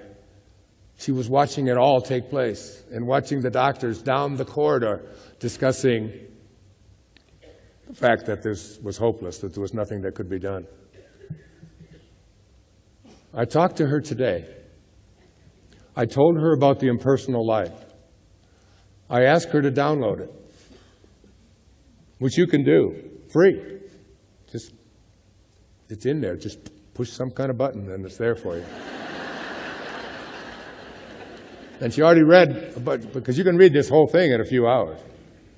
But I think you could study it for a lifetime, which I'm finding myself doing, because it's one of those books where you just read a sentence over and over and over again, realizing, my God, I really do have God inside of me. I just have to be still and know that I am God. And that's not blasphemy. That's an awareness that I must be like what I came from. And something is animating all of life, including yours and mine. We're all connected. Oneness.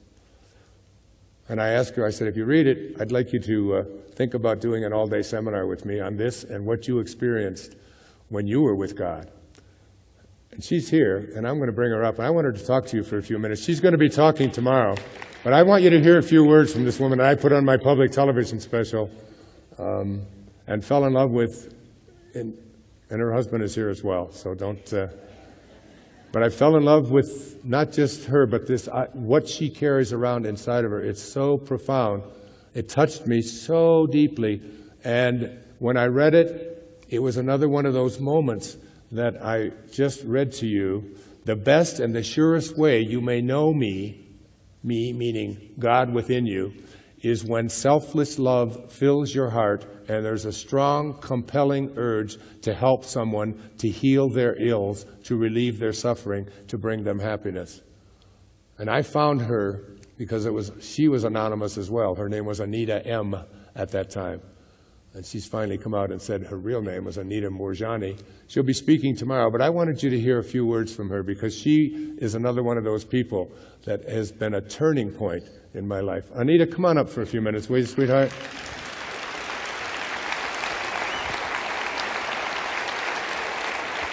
There she is.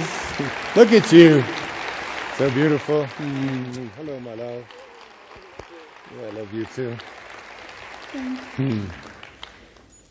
Tell these people in a few moments what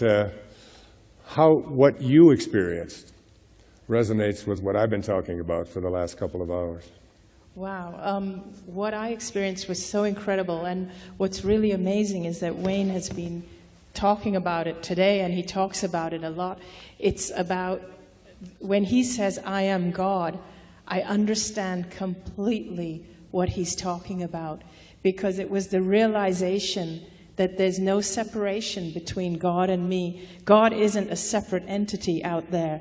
When I was not in my body, when I was no longer in my body, I was aware that my physical body was just this small thing lying there on the hospital bed dying, but I still existed. But I didn't have my body, my race, my culture, my gender, my beliefs.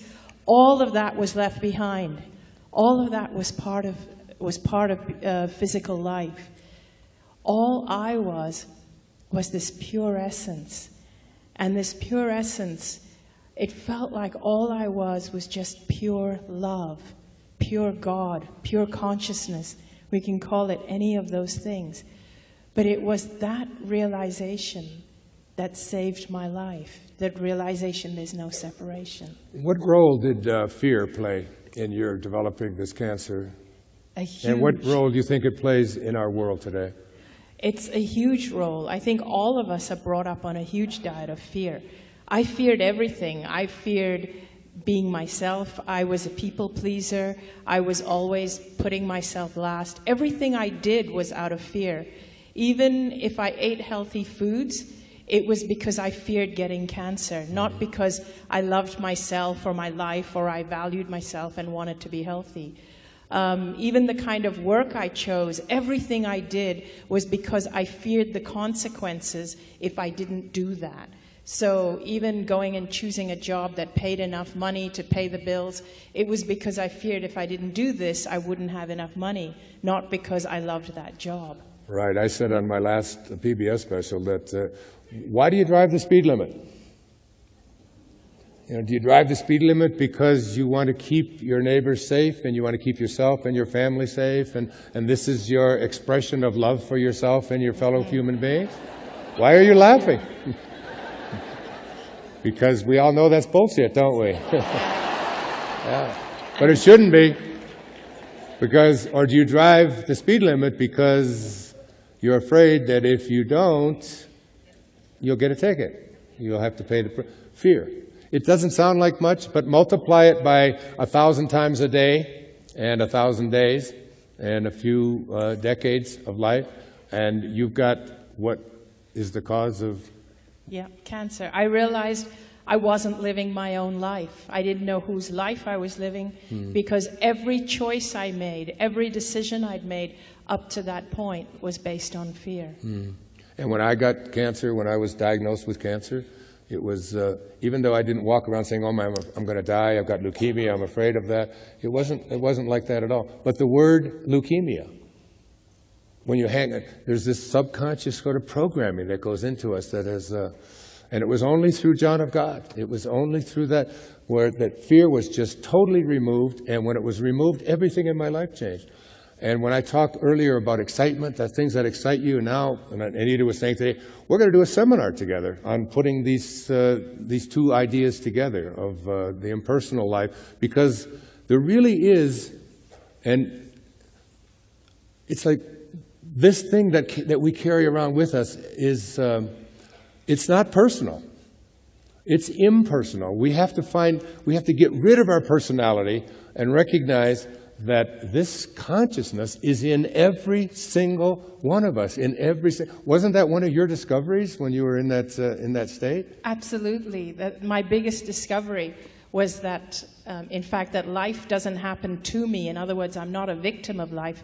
Life happens through me. And in fact, we just have to allow life to be lived through us, because that consciousness that exists in you, in me, in Wayne, in all of us, it's the same consciousness that is expressing itself through all of us.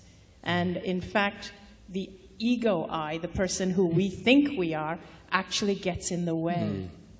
And we get in the way and we fight against it. Be still and know that I am, that's the name of God, God. Now, who is the I am when you say those words?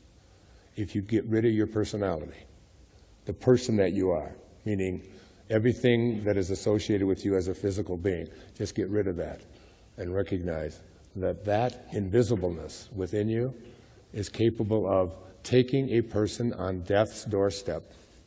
I mean, you have to see the pictures. I'll show them during my workshop. Right. I mean, she really was dead. And came back, and the interesting thing is, once you saw yourself healed in that state that you were in? Oh, in fact, as soon as I came back, as soon as I started to wake up from the coma, although my body was still totally weak and connected to tubes and couldn't walk, and I was breathing with oxygen and all that, but I knew I was already healed and that my body just had to catch up.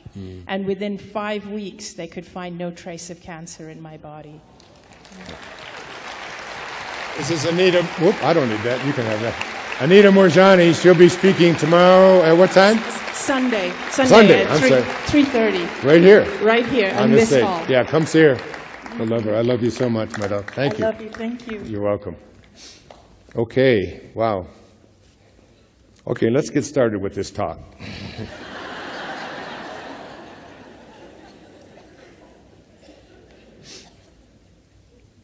My teacher, Abraham Maslow, once said, "The study of crippled, stunted, immature, and unhealthy specimens," which is what psychology often does, looks at the neurotic and the psychotic, and that's what you take psychology. You put all of the things that are, all the crippled part of us into our labels, and then you take a test on it, and then you think you're educated. The study of crippled, stunted, immature, and unhealthy specimens can only yield a crippled psychology and a crippled philosophy. The study of self-actualized people must be the basis for a more sensible science of psychology. What is possible? This is the people we need to study. When we talk about mental health and when we talk about physical health, the capacity that we have within us, each and every one of us, carry it around. When you get excited about something, like, you know what excites me now, other than what I've just been talking about with this impersonal life, is on the summer solstice last year, June the 20th, I was up in the Maritimes in Canada, and I met a fellow named Bill Davis, who was a medical doctor, a cardiologist. And I actually didn't meet him. I met someone who had been a patient of his. And then I ultimately met him, and we're going to do a PBS special together. And I looked at these two people, Anne and her husband, I just lost his name, Mark, I think it is. And I hadn't seen them in about 2 years, and I looked at both of them, I said, I just can't believe you guys. You look so fantastic. You look so healthy. What is it that you're doing? What did you do? You've lost your belly. You've lost, to her husband and to Anne, she was just glowing. Her skin was, she just looked fantastic. I said, what is going on with you two? What did you do? I want to follow you around. I want to be what you are. They're in their 30s and so on. Well, they said, we had this fellow up here. We did a seminar up here. His name's Bill Davis. And he wrote a book called Wheat Belly. And Hay House has a book very similar to that called Wheat Free, Worry Free, which I really urge you to read. And she said, we just decided to go gluten-free. And I said, well, what is that? What is that? What is gluten? I don't even know. I just know it's something that you hear a word about and so on. And they started talking to me about it and looking at how our foods are all being genetically modified and the impact that it is having on our population, where 1/3 of the young people under the age of 18 years in this country are obese. 1 out of 3. That 1 out of every 100 children born in America now are considered to be autistic. 1% of the population of new births are autistic, whereas in 1970 it was 1 in 15,000. The amount of diabetes, they say that by the year 2040, the year I turn 100, there will be 1 out of every 2.5 people are going to have diabetes with the way that we are going. 1 out of every 2.5 people. I mean, that's a very sizable, like 40% of the population are going to have them. And we haven't looked at what we're doing to our food supply. That the wheat that we are eating is not the wheat that we ate when we were kids even 1 generation ago. And that we need to really so I said, that's it, I'm going gluten-free. I'm going to just give it a shot. I'm not sure what it is. I looked it up. It's this sticky stuff, that's it. And the wheat that grew up when we used to sing Amber Waves of Grain, which is, Amber Waves of Grain no longer exist. Wheat isn't 5 feet tall like it used to be growing, in the plains. It's 1.5 feet, and they grow it by calories per acre. And the more of it, so it's now dwarf wheat that has been genetically modified, that puts within it pesticides. And we share 7 identical genes with wheat. Did you know that? And a banana as well. I think there's 9 with a banana. So here we are sharing the same genes and eating stuff that has been programmed, 1, not to reproduce. We certainly don't want wheat to reproduce. Like for lifetime, it has always been the seed from this generation produces the seed for the next generation. That's sort of how God intended all of this to work. Now it doesn't work that way. The seed from this generation, whoa, we have modified it so that it doesn't reproduce the next generation. We can leave that up to Monsanto or one of the companies that says, now if you want more wheat, you go out and get it from us, and trying to tell us that this doesn't impact us. But when we see the kinds of changes that are taking place, and when I saw the changes that took place when I decided I'm going to get rid of genetically modified foods in my diet, not only that, but I'm going to start talking about it. Yeah. Thank you. And we need to really look very hard at this. So since last June the 20th, you're looking at a gluten-free body. Haven't had one slip, not once. And this is gone. Nice flat stomach in here. No bloating of any kind occurring. I told my wife to go on it. My wife, who we've been separated for 13 years, but we're very, very close. We had 7 children together. We're a pretty close family, even though she's living somewhere else. And she's had seizures like once or twice a week, mini seizures, and she's had 4 grand mal. And I read the chapter in there on these etiology unknown seizures, and she's gone gluten-free and hasn't had one in almost a year. Well, it'll be a year in June. Depression. So much of it in our society, depression and the kinds of foods that we're eating as we modify them. We just need to look at it. I contacted Bill Davis, looked him up, just like I looked up Anita. I was compelled. I had that inner kind of knowing that I had to find her. She was in Hong Kong, and her name was Anita M. That's all I knew. But I found her and told her that I'll publish your book. I'll help you get it written. I'll write the foreword to it if you'll do it. And then, by the way, she sent me the first edition of it, what she had written, and I sent it back. I said, it's just not good enough. That's true. She'll tell you. I said, I want you to rewrite the whole book, but I want you to rewrite it from the perspective of what you were experiencing when you were in that near-death experience. Come to us from that place rather than just giving a clinical sort of assessment of what the doctor said and what you did. And she redid it, and her book, Dying to Be Me, New York Times bestseller, one of the top books that Hay House has ever produced, and it's going to be for a long, long time to come. And I did the same thing with Bill Davis, medical doctor, cardiologist in Milwaukee, Wisconsin. And I said, let's come together, let's do a PBS show together, let's let America know that they have a choice in whether they want their foods to be modified in a chemistry lab or whether they want to have the food that God produces. And by the way, now that there's new meaning to Colorado High, Mile High City, that you guys have legalized this, of course Monsanto's right after that, looking at how they're going to modify it. Now we're going to get pissed, okay? You start messing with our Pakalolo, then we're going to be upset. And I don't think it's any accident, because there are no accidents in the universe, that the 2 states that legalized marijuana both went to the Super Bowl last year. I think, Seattle and Denver, champions. All right.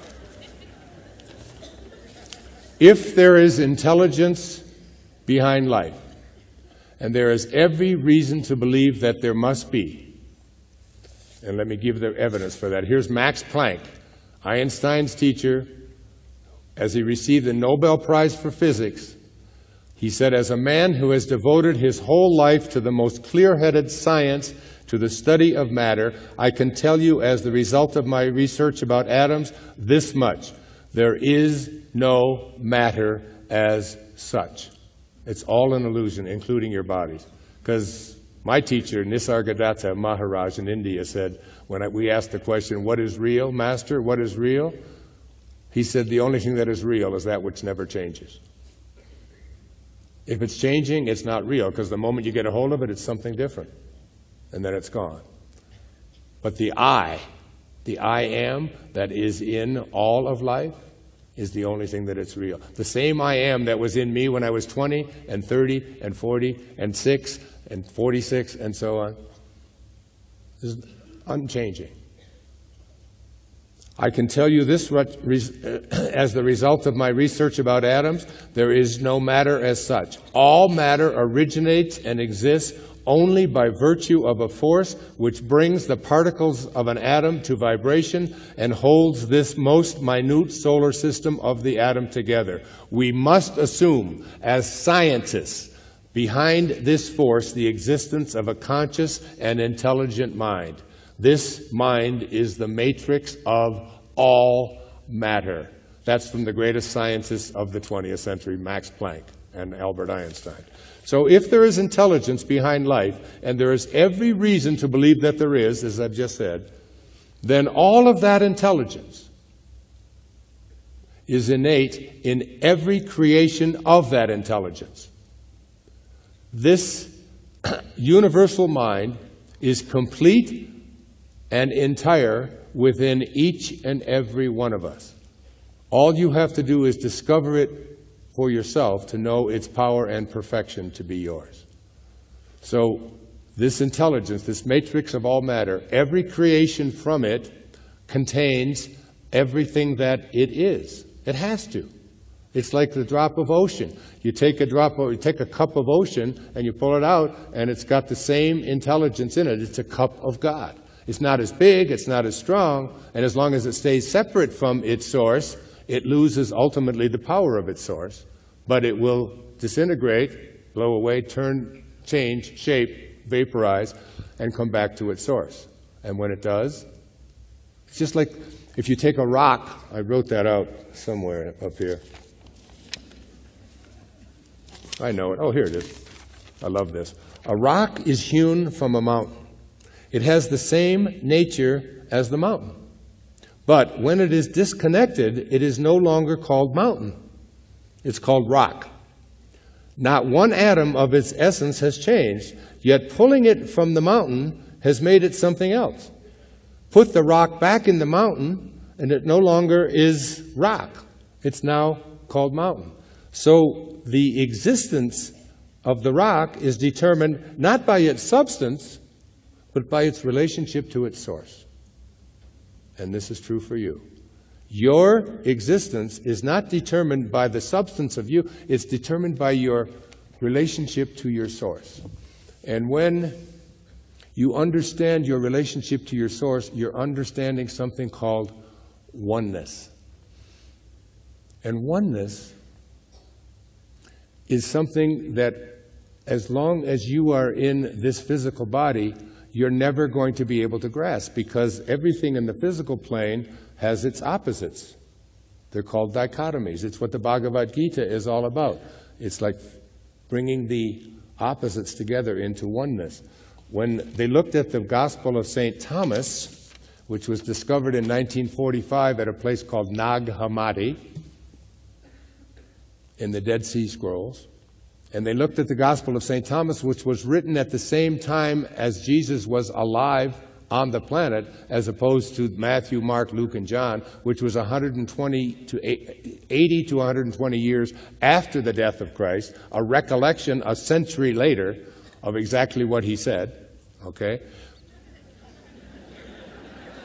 I don't remember what I had for breakfast, but 120 years ago, somebody's given the exact words of Jesus. Well, in the Gospel of St. Thomas, in the Dead Sea Scrolls, this is what Jesus is quoted exactly as saying. When you make the two one, and when you make the inner as the outer, and the outer as the inner, and above, then you shall, and only then shall you enter the kingdom. When you make the two into one, how do you get to know oneness? How can you experience something that has no opposite? Like if I ask you to give me the opposite of joy, what would you say? Sadness, unhappiness, depression, whatever. The opposite of joy, sadness. If I ask you to imagine a world in which there is no opposite, when it is only joy, 100% joy, that's the only thing it can be, that's the kingdom. Now you take the word love and ask yourself, what's the opposite of love as we know it on this planet? Fear, hate. Try to imagine oneness. Anita will tell you about it, because we've talked many hours about this personally, and I've read about it in her book, Dying to Be Me, as well. That this is a place where you experience only love. Hard for us to imagine, but the reason there is only love is because when you're with your source, there is no opposite. So, that if you lived on the sun, it's hot, like 985 degrees Fahrenheit, something like that. But if you lived on the sun, would you have a concept of darkness?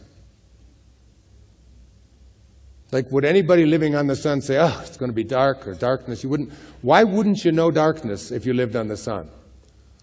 Because the sun is the source of all light. And when you are with the source, there is no opposite. That's what you will come to know and can come to know because you carry around that oneness within you. The only problem is you've detached from it. You're disconnected from it and coming back into contact with it. To understand this magical power that you carry within you, it is so powerful and so strong. My youngest daughter, Sage, who was on my last PBS special with me, has written a book with me. It's called Goodbye Bumps. I really like, if you have a child under the age of 10, just have them read this.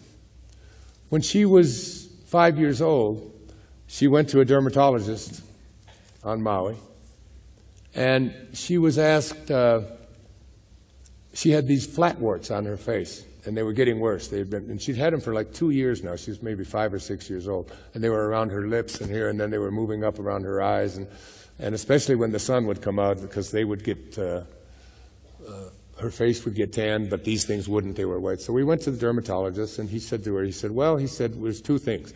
One, he said, we can burn them off. We can wait, he said, they might go away.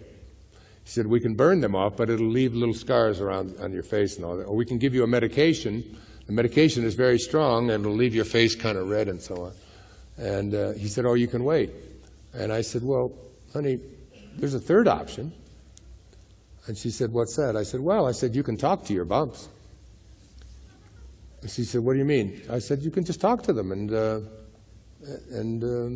ask them whatever it is that you want, whatever you want to say to them, you know. So we went home. She said, I think I'm going to take option 3. You know, I'm going to talk to them. She didn't want to have them burned off. She didn't want to have her face scarred and all red and so on from the medication. And she went, and in 3 nights of talking to her bumps and telling them that she could no longer be with them, she was able to send them away.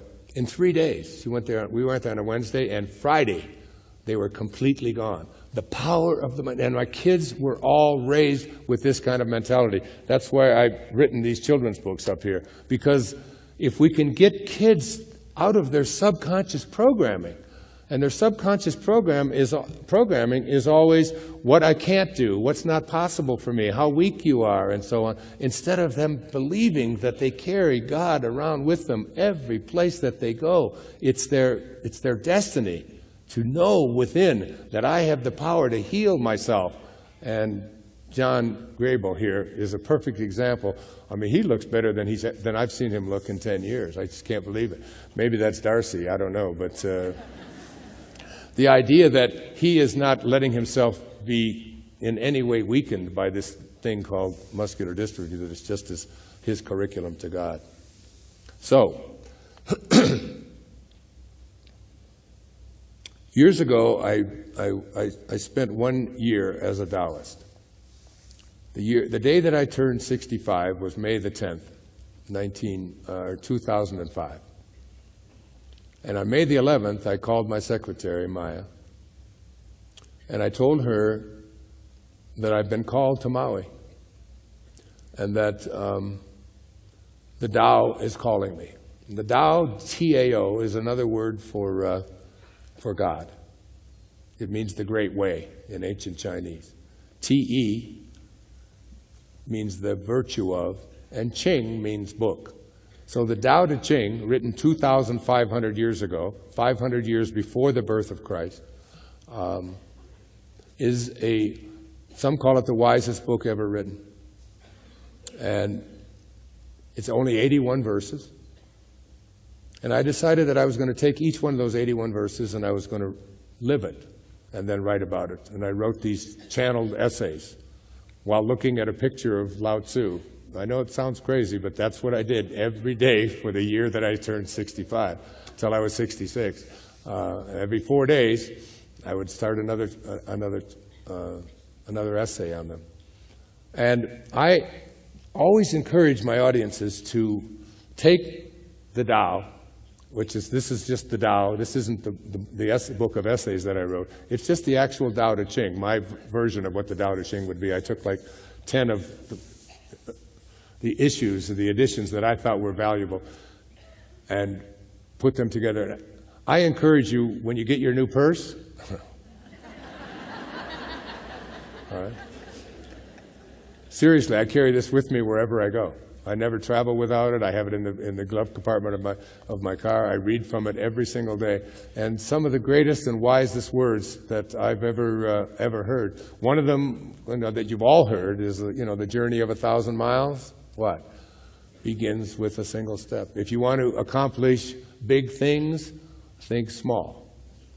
26 years ago, I thought small. I thought, I'm not going to have any alcohol in my body this day. One day, just today. And when I wake up tomorrow, I'll make that decision.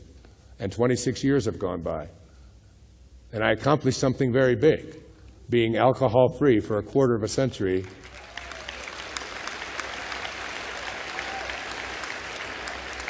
When I previously drank every day, I drank.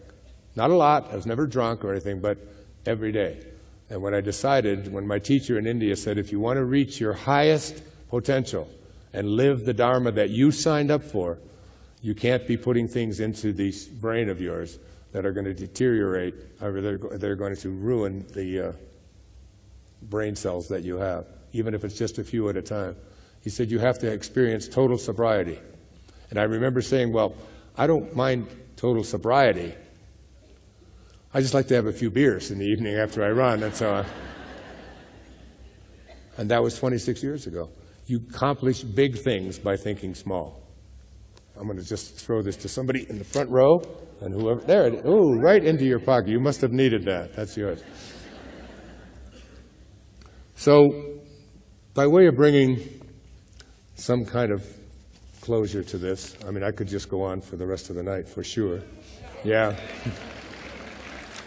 But I have to do an interview at 10 o'clock tonight, so I have to make sure I'm out in time. On the 805th birthday of one of the greatest teachers that ever came down the road, his name was Mevlana, which in Farsi means our master. Mevlana Jalaluddin Rumi, the great poet.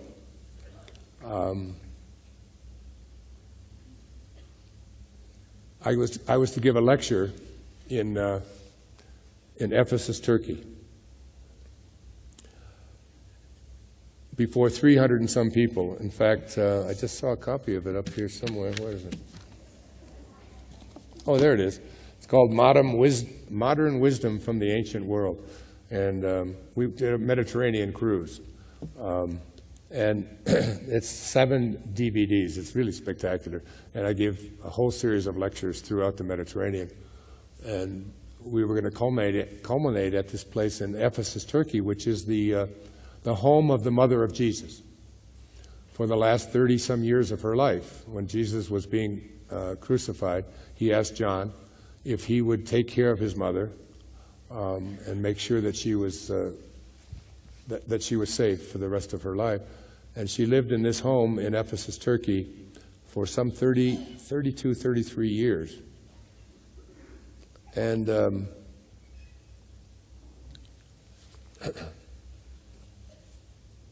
we had 11 buses of like 30 some people on each bus. There were 350 people that were there. I wrote this story out, and I can see clearly now. And we pulled into this amazing place in Turkey that is being excavated, and it's only like 15% excavated. It's this huge city, and it's at the time of when Jesus was alive, and it's just this amazing place to walk through these streets that are exactly as they were, not replicas, but the actual cities, because they're digging. It's a big archaeological dig. And then there's this home there, this beautiful home that's a replica of the exact home that the mother of Jesus is, with all these candles, and a very holy place. And I was to give a lecture there on the 805th anniversary of the birth of Jalaluddin Rumi, which was September the 30th, 2012. He was born in 1273, I think, something like that. Anyway. So we stopped, and we had to give we had to go have a bathroom break, in Turkey, in the heat. So the buses all stopped, and the women went to get in line, and the men went into one big urinal room. And I went into that room, and I was thinking about giving this talk in front of all of these people at the home of the place where the mother of Jesus lived. And as you can imagine what it smelled like. It was in the desert. It was hot, very, very hot, and there were a lot of men in there. And it was, even thinking about it now, it was just a gigantic urinal is what it was. It was just... So we went in there, and there was this old Turkish man, old, probably 10 years younger than I am, but he was, he had a wad of like dirty paper. And as we would use the urinal and wash our hands, he would hand us this kind of dirty paper, And the subconscious mind programming that we all have, there's so much of it in our lives, was, for me, it was like, there's always somebody wanting a tip, and I don't want him. I don't want that. And why does he expect me to give money? And all of this kind of this stuff that you get programmed with when you're a kid, and you grow up, and you drive by somebody asking for money on the street, and you have sort of a little judgment about them instead of just giving them a silent blessing. You don't have to give them money, just a silent blessing of love, because you want to get to a place of divine love. And divine love is a different kind of love. It's the love that I aspire to be and to live and to practice every day in my life, every day. Not just when I'm speaking to a large group like this, but in all the little ways. And divine love is a love very different than human love. Human love is a love that changes and it varies, And spiritual love is a love that never changes. It's like the love we have for our children, but it does vary. Human love, it's like I love you today, don't love you so much yesterday, and it's like it's up and down, up and down. But divine love is a different kind of love. It's the love of the I am presence that's within you. I always point to my head because it's in our head. It's that thing that gives us a desire and gives us a thought that's formless, that's beyond. Do you ever stop and figure out how do these thoughts come and where are they coming from? How do I do this? And why don't I just stop all of this thinking? Because this intelligence that animates all of life is in there. So I aspire to live this divine love. And I walk out of that urinal and I kind of move away from this guy because he's dirty and he's got paper and I don't want that and I don't want to give him a tip and I don't like people doing all of this. And I'm thinking all of these thoughts as I'm on my way to the home of the mother of Jesus to give a talk on Rumi and divine love, with thoughts in my mind swirling around about how this really pisses me off, that I'm So I stopped myself, because this is what you have to do. When you have these thoughts in there that are placed there by this divineness within you, very often for the purpose of having you experience that failure and then realizing, and that's how you grow. So these thoughts that you think are evil and are terrible and are so on are not that, they're not placed there because there's something evil there. They're placed there to help us. By going down, we generate the energy to get to a higher place. So I'm thinking these thoughts and I go back. And I go back into the restroom, and I have in my pocket, I have a 20 € note. It's about $30. It's all the money that I carried with me on this. And I went into him and I just looked at him, and he didn't speak any English, and I just gave him the 20 € note, which is a lot of money there in that part of Turkey. And I put my arm around him, and I thanked him. And that's how we do it. We catch ourselves first when we have a thought, and then we catch ourselves not only by recognizing that we had the thought, but now we correct the behavior. It's called making amends in the recovery movement. You make amends on the spot. You don't just change the thought, you change the behavior. That's how you reprogram your subconscious mind to no longer have those kind of thoughts in the first place, which create the kind of behaviors that just don't lend ourselves to spiritual unity, our oneness with God. And that day, at the end of the talk, there's a fellow here, his name is Alex Woodard, who has a wonderful book. It's called For the Sender. And here's what I said about Alex. It says, Alex Woodard is one of the greatest writers I have ever come across. For the Sender is an inspiring, life-changing, and thought-provoking work. Alex is going to be performing and presenting to you tomorrow, sometime tomorrow. I encourage you to be here for it. And Alex, his book, For the Sender, what he does is he takes letters that people write, and he writes a song based upon these letters. And I'd like to close this program today with a letter that my daughter, Serena, wrote to me after attending that lecture in Ephesus at the Mother of Jesus. She accompanied with me on the whole Mediterranean trip. And then I showed Alex the letter, and he wrote a song about it.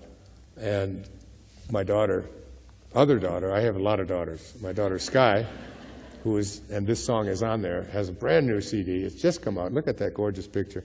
It's called Letting Go. And this song is on there. So here's the letter. If you saw the PBS show, you saw we filmed it, but I want to share it with you tonight.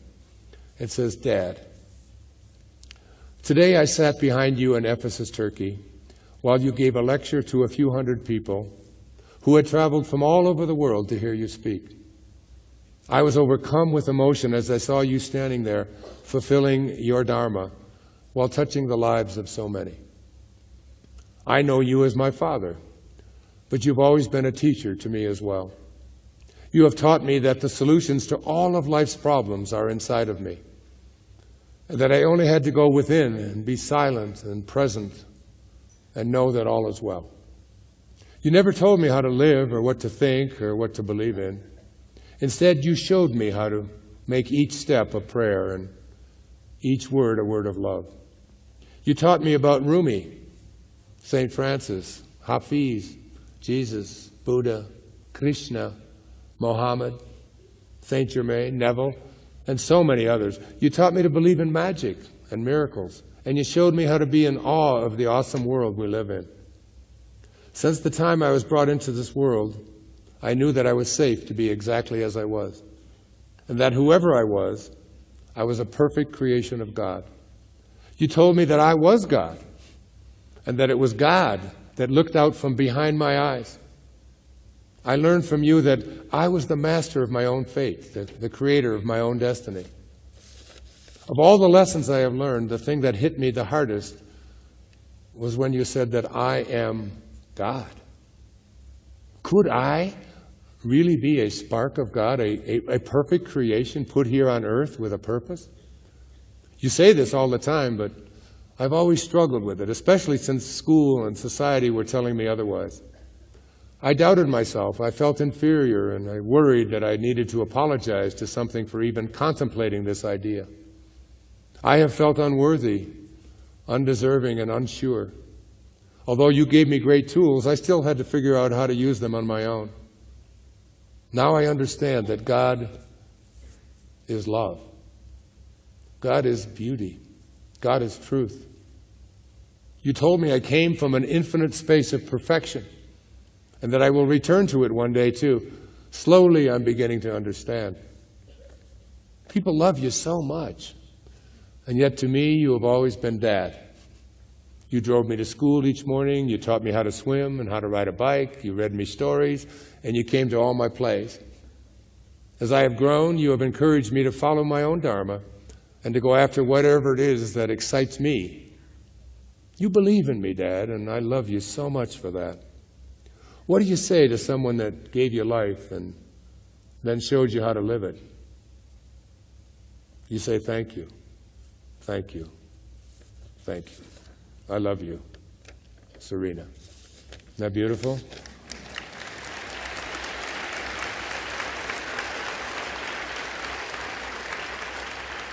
So I showed that to Alex.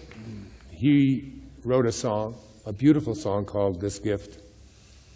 It's in his book, For the Sinner. It's also in Sky's CD, as she sang it to me. And I've asked him to come out and help me close this program by singing that song that he wrote. Alex, Sky.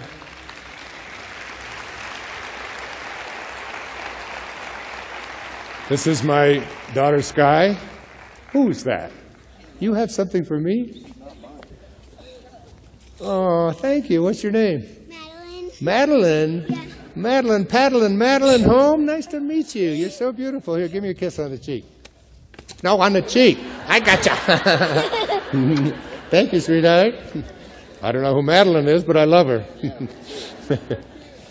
Hello, all right. everyone. This is my daughter, Sky, another one of my beautiful daughters, a singer who's been traveling with me since she was 8 years old, singing all over the world. And Alex, the author of For the Sender and the author of this song. And they're going to sing it just for you. I want to thank you for this gift. Thank you. Thank you. I want to thank you.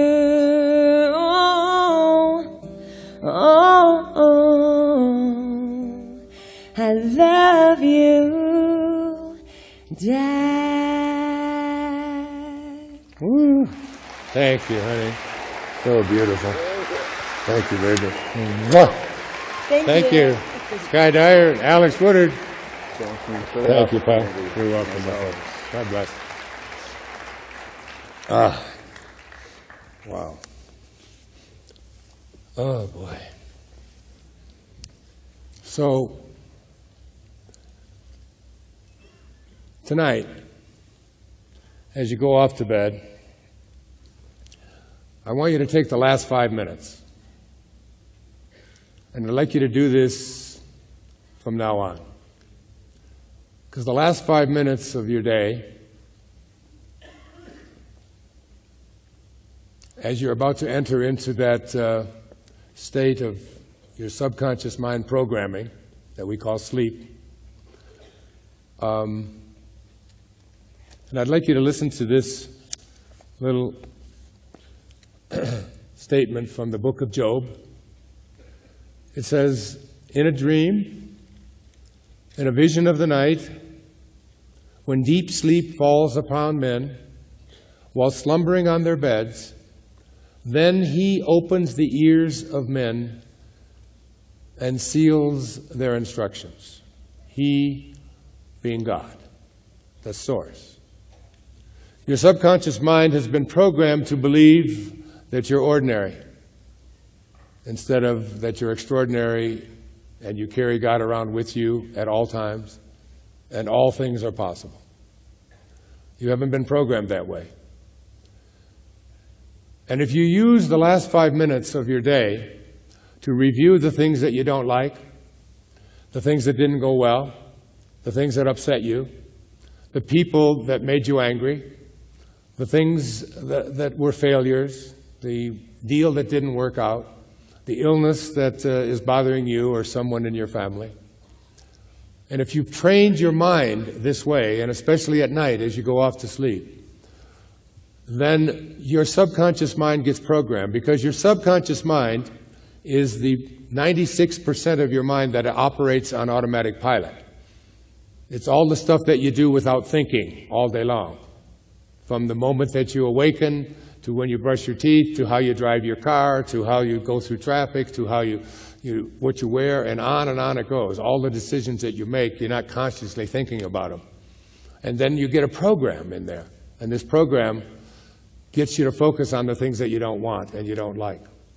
And the universal subconscious mind, to which we are all connected, even though we've lost our connection, many of us, because of the choices that we've made.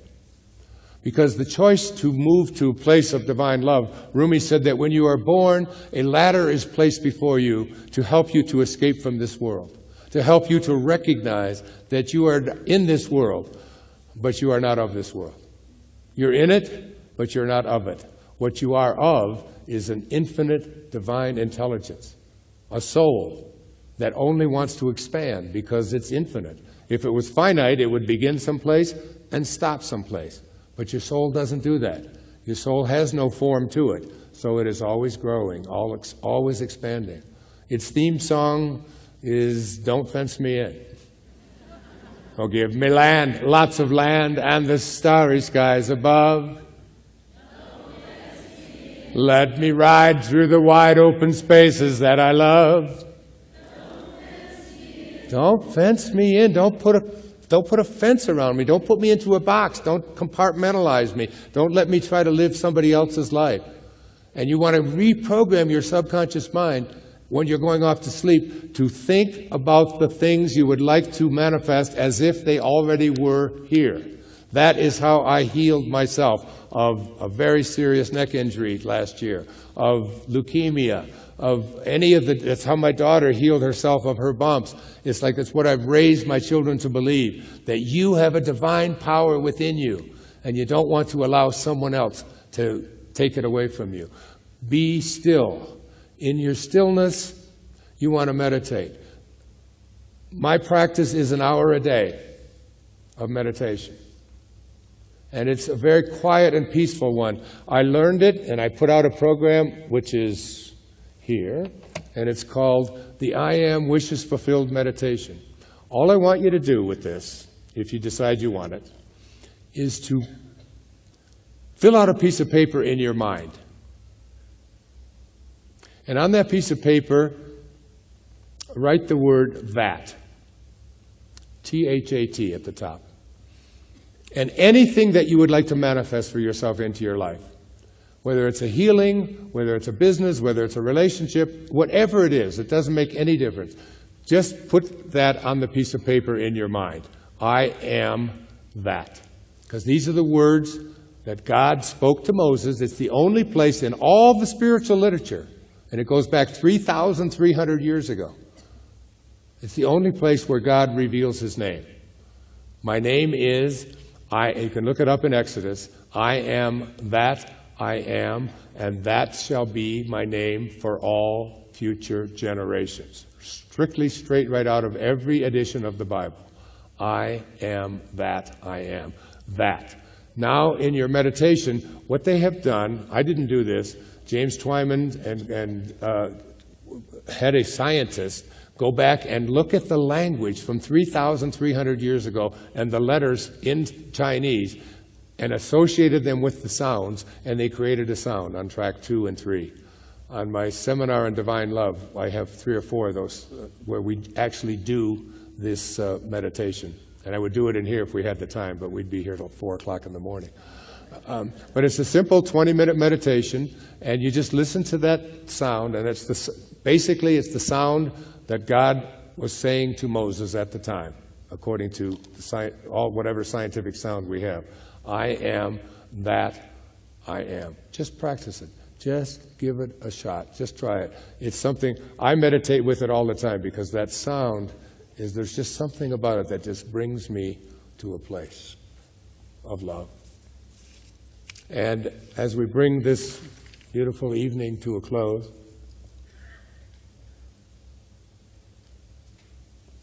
I love Rumi, as you know, and I love Hafiz, these two great Middle Eastern poets. The great Hafiz said, even after all this time, the sun never says to the earth, you owe me. Just think what a love like that can do. It lights up the whole world.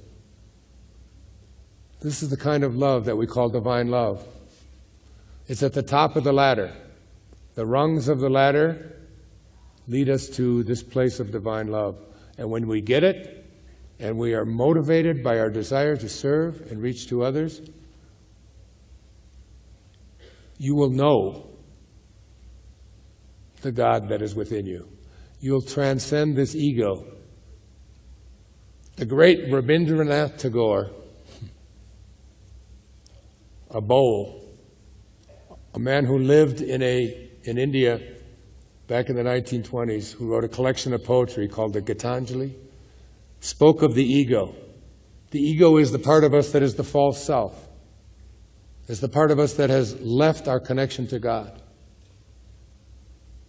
He said it this way. He said, I went out alone on my way to my tryst. But who is this me in the dark? I step aside to avoid his presence, but I escape him not. He makes the dust rise from the earth with his swagger. He adds his loud voice to every word I utter. He is my own little self, my Lord. He knows no shame. But this is the I I've been speaking about all night. But I am ashamed to come to thy door in his company. It's the shedding of the ego. It's that knowing within each and every one of us there's this peaceful Tahiti. That's the way Melville wrote about it in Moby Dick. For as this appalling ocean surrounds the verdant land, so in the soul of man lies one insular Tahiti, full of peace and joy, but accompanied by all of the fears of the half-lived life. The half-lived life is the life that keeps you away from the I am presence that is always with you and animates every single aspect of your life. And Rumi said it this way. It's called, Where Is He?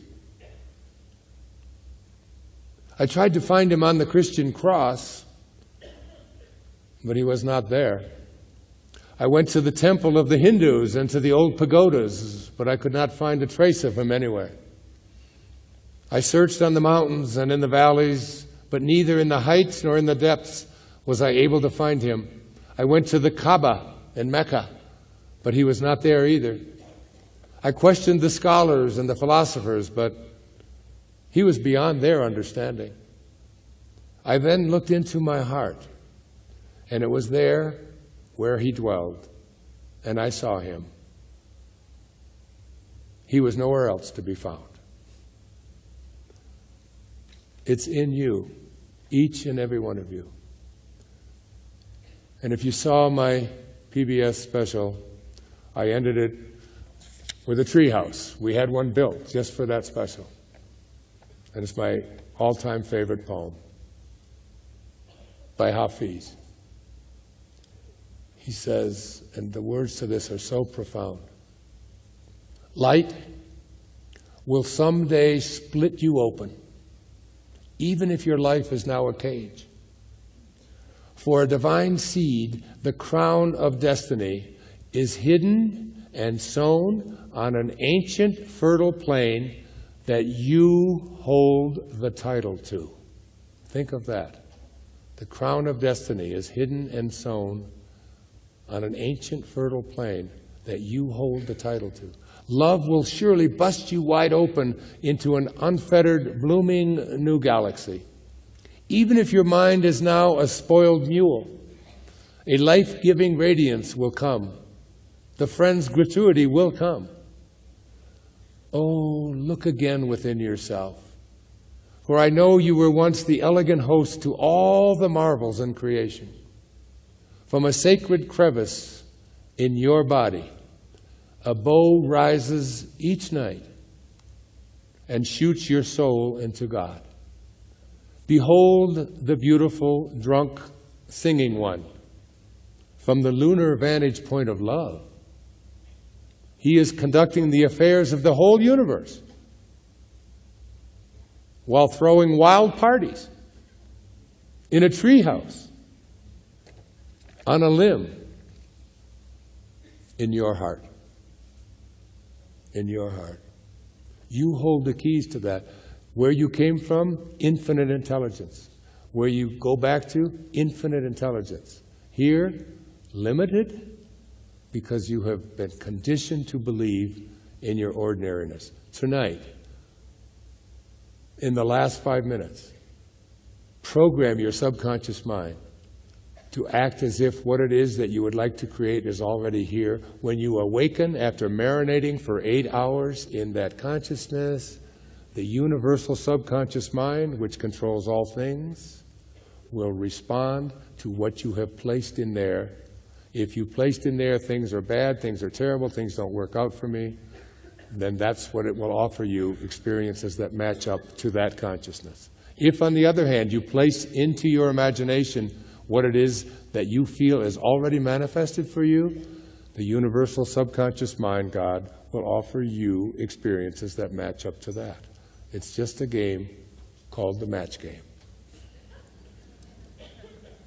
Patanjali said it this way: when you are inspired by some great purpose, some extraordinary project, all of your thoughts break their bonds. Your mind transcends limitations. Your consciousness expands in every direction. And you find yourself in a new and a great and a wonderful world. And then he said, dormant forces, faculties, and talents come alive.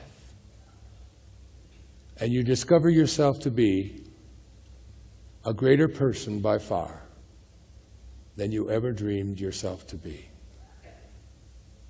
You discover yourself to be God. Or as Rumi finally concluded, you who seek God, apart,